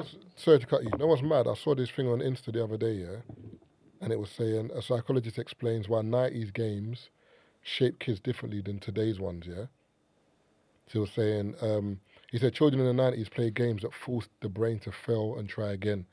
So he said Mario, Sonic, Prince of Persia, you had 3 lives, no saves, no hints. When you lost, you learnt patience, planning and frustration tolerance. Today, many games guide kids step by step, auto-save every 10 seconds and remove real challenge. It says games back then also trained spatial memory. Tetris, Doom, Quake, Zelda. You had no map, no path, arrows. You remembered layouts, patterns, secrets. Scientists now show that these games strengthen the hippocampus, the part of the brain for memory and navigation. Modern games often give glowing lines, GPS arrows, voice assistance. Kids follow instead of figuring out. The psychologist said old games grew explorers, new ones grow followers. That's a good point. Very good point. It says another difference, 90s games were short but hard. You had to stop when you failed. Today's games are endless. Fortnite, Roblox, Minecraft, built to keep attention forever. He said this trains a different circuit. Instead of finishing tasks, kids get addicted to constant stimulation. One parent said, my son never knows when to stop. The game ends him. He doesn't end the game. That never happened with Sega. That's what the game ends him. She don't know that she got the fuse box downstairs. You know what I'm saying? Yeah, but you know, like you cut it off and then you're probably upset. Whereas remember, when we're playing Game Boy, if I lost a Mario, I can't tell my dad I'm upset. But Dad, shut up. But sometimes you turn it off when you got that strong game over. You're like, brother, I can't even bother to go through that again. I'm done, bro. You get your mum by yourself. Yeah. Do you remember? And then that's when your mum will say, "Come on, what's the dishes?" You're like, "Oh, I'm." You know what? I don't even mind. Do you remember when your parents used to say, "Come wash the dishes," yeah? And then you press the start button and you leave the pad, and you left the game on. Oh. And your mum will go in your room and be like, "Is the game still on?" Listen. Like, Mum, you can't Leave it. I said, "Please don't touch that. Please don't touch that." But you know what the worst is? Is when no one touched it, you went back and the game's hung. Frozen screen. It's just there, bro. You got to open, look at the disc. Like, It's done. It's done. Have you ever opened it, clean the disc, put it back in, think you just go back to it? Oh, Never works, bro. No, of course you don't. Hey, we suffered. Dark times, bro. One more, it says, number 4, in the 90s, games were social in real life. You went to a friend's house, sat on the same couch, argued over controllers, shared secrets, passed levels So true. together. Today's kids play alone with headsets surrounded by thousands, but connected to no one. Psychologists see more loneliness in kids who play online-only games compared to those who played side-by-side offline games. Mario Kart taught connection. Modern games teach isolation with noise. This says, number 5, he had it at 90s games taught delayed reward. You waited weeks for a new level, magazines, month for a new game. Now kids get dopamines every minute. Skins, loot boxes, rewards, upgrades. The nervous system adapts to fast pleasure and real life feels slow. The therapist said 90s games got patient. Today's kids get overstimulated before they turn 10. Hey, you know what's mad, yeah? Navigating this world, like, as a parent. So, like, my son, I found that a lot of the lessons that I learned from just playing out and all that kind of stuff, my son picks up by playing on his football team. Like, there's so many different politics and people, this guy's not that nice to me, and, you know, this guy, he's a really good football player, but he doesn't like talking to the rest of the players, and And it's just different lessons I've been able to teach him through the space that he's in. Like, there was one kid on the team, this kid was cold, way better than everyone. The game plan for bare matches, get the ball to him, let him have a go. Yeah. Now, he obviously doesn't really respect his teammates. So my son would be like, he's a good player, but I don't really like him. He's just not nice to the rest of us. And I'm giving him a conversation about respect. And I'm like, you have to understand that he's now looking at it like, you guys are not on my level. Do you know what I mean? That's why he probably doesn't talk to you lot in a nice way because of the pitch. He knows he's carrying the team. Like, what you understand is certain times when you're in your lane, you're in your field and all that kind of stuff, certain people at a certain level tend to socialize with each other. And this is just respect politics, where it's like, we're on the same level, we can have these conversations. Now, that's a nuanced conversation that I didn't expect to have with my 7-year-old son. But I'm also giving him a real grasp of reality. When you go to the Comedy Cellar in New York, there's a top table. It talks about it in Kevin Hart's book. I've been there. Top table, the bad boy comics sit there. You don't just walk in and go sit at that table. It doesn't even feel like it's available to you to sit there. One time, Chappelle was doing the week of the SNL performance, when he did back on SNL for the first time in a while, and he's running his set, bare different rooms, all the comics in New York gathered around because obviously Chappelle was there in it. And I remember just having a moment where I'm almost hearing the Kevin Hart book in my head, and they're talking about that top table, and I'm seeing all the big boys come in and they go sit there, and it's like, I know I can't go sit there. If I sat there, it'd be weird for man to be at the table. That's the respect. So introduce yourself. Yeah. Whose man's is this? Yeah. For the UK. It's like, bro, it gets weird. It's awkward now, yeah. Do you know what I mean? And that's the moment in my world of just like, bro, unfortunately, you haven't earned that yet. You know what I mean? So that's how it's going to be. I remember with kids as well, kids don't have a filter. Like, you know, like a kid will look at someone and say, "You're fat." Or kid will say, "You stink." Yeah. There's no filter. It's right. It's just cold. So as an age, he's looking at it like, I'm the bee's knees. I'm the best footballer here. That's right. His dad's probably telling him that. His people are telling him that. The coach. You know, kids are like, or even in general, like dogs, like there's a certain level of just understanding where people just understand the politics of what is happening here. Yeah, but he plays for like a team. He does. He plays for another team. He's cold. You know? But it's also that thing of me saying, I could lie to him and say, everyone should just be nice to everybody just because. And that's just not how the world is. Yeah, like, I'd never did that before. That's air, man. She got to secondary school day 2. There was a white girl screaming at the teacher in the corridor, "How dare you talk to me like that? Who do you think you are?" The fucking teacher. Sorry, YouTube. But, like, what do you mean? That's what I'm saying. I said to my daughter, wait, don't think you can try that. Like, if the teacher's talking to you, you listen. Like, what's all this shouting at I didn't understand it. The teacher's telling you, giving you an instruction. Apparently now you can't ever be in the corridor. You can't say you want to go to the toilet no more. Kids have abused that. I need to go to the toilet, miss. That's so funny. No. Nah, bro. Yeah. Like, okay, toilet, man. How long you been in the corridor? 5 minutes. I've been there 40 minutes. that toilet. Now they can't go toilet. It has to be an emergency for them to go toilet. That's crazy. Because of how we used to take. Yeah, that's right. Yeah. The knock-on effect is so when insane. I'm saying it to her, she's like, "What? You could go toilet?" I'm like, "What? Every period free? I was in the teacher's toilet." See what I'm saying? I'm even mad. When I needed to go shit, I'm not shitting in the. My toilet in school. That's hilarious. Yeah, exactly. Terrible. I used to sneak into the teacher's toilet. I need a code. But them ages there, man could decide I ain't shitting and wait till I get home. No, do you not? No, I was mashing myself up. Remember, I was drinking nourishment every morning. So by period 3, I'm like, tapped. Yeah, I need to go. I didn't know. I didn't know lactose intolerant. That's funny. 10, I didn't know.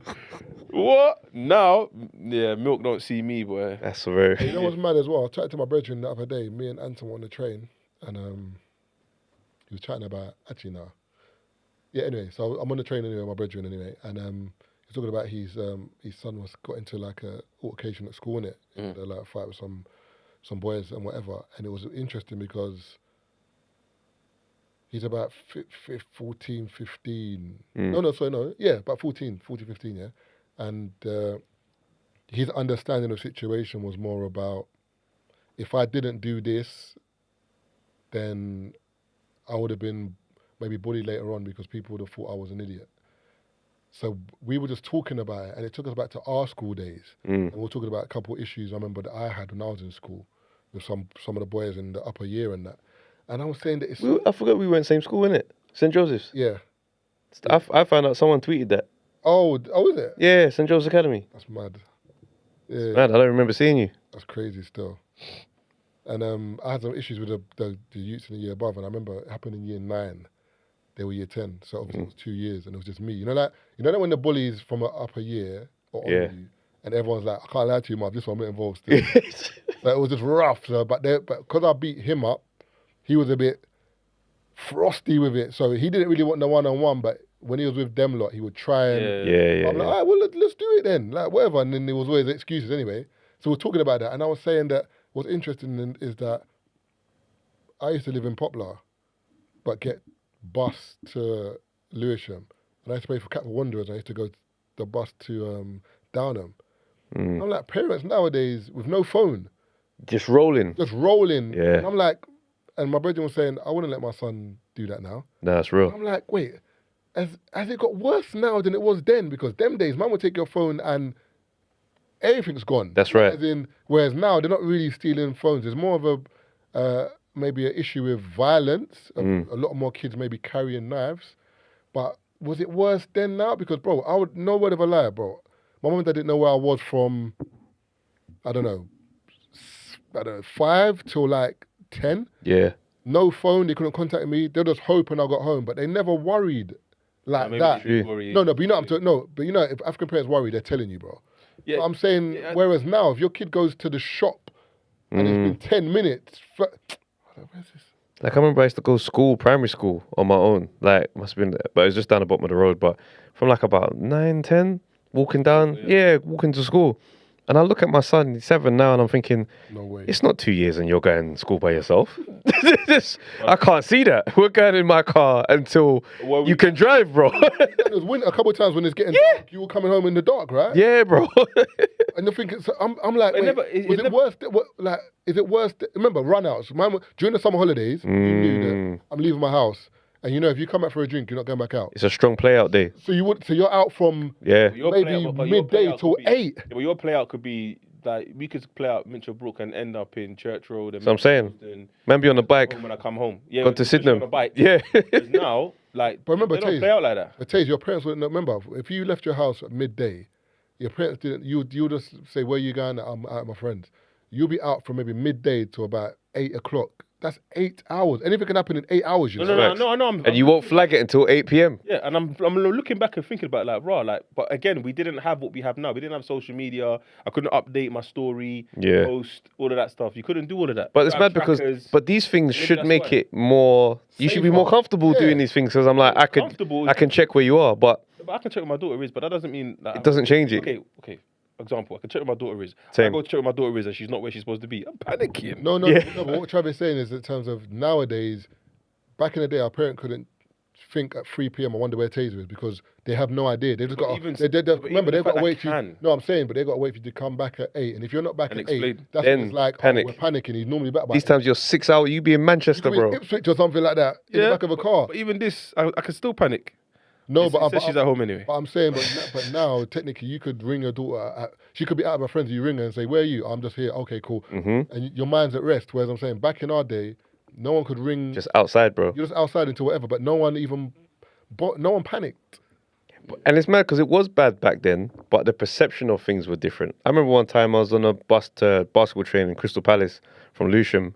Got a bus all the way up to Crystal Palace, and bruv, just one stop, the whole top deck filled up, manned them, just out on the glide.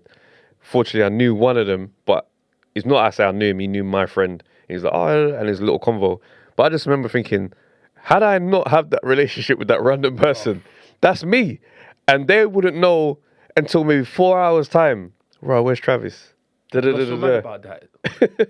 Like, respectfully, that's just a bag of insecurities. All them man has come up that's gonna try a thing with one don at the back of the bus. Exactly. You're all just insecure. Why are you troubling the Donny at the back of the bus, bro? It's mad. Going basketball. Like, you just see man just start. It's like, brother, why are you so angry today? What happened in your day? You know what I'm saying? It's mad. Like now that you think about it, a lot of men should have spoke about their feelings more, bro. That's just feelings, you know? Hey, on that note, we're wrapping up, man. Let's get out of here. Love for coming through. Appreciate it, fellas, man. Trav, again, just before I cut the live. Yeah. Remember, I've pinned it at the top of the live, so you can just describe the show. Yeah, Rum Punch. That's available on BBC Sounds. It's a multi-generational family sitcom set in a Caribbean restaurant, set in Lewisham. It's great vibes. It's all the things that you know what I mean? I feel like we've captured a great essence with this show. Do you know what I mean? So check it out. First episode went out last week. Last Thursday, so that's available on BBC Sounds now, and the episodes are dropping every Thursday at 6:30, Radio 4, but then they're available on BBC Sounds thereafter. So yeah, man, check it out. Drop me a message if you enjoy it. Tweet it, share it, promote it, help out. I appreciate it, man. Big love. I can't miss it at the end. Where's the button at the end? It's on the thing. It's that red button there. No, but will it cut this? Because remember that here is a. Oh, you don't have to see it.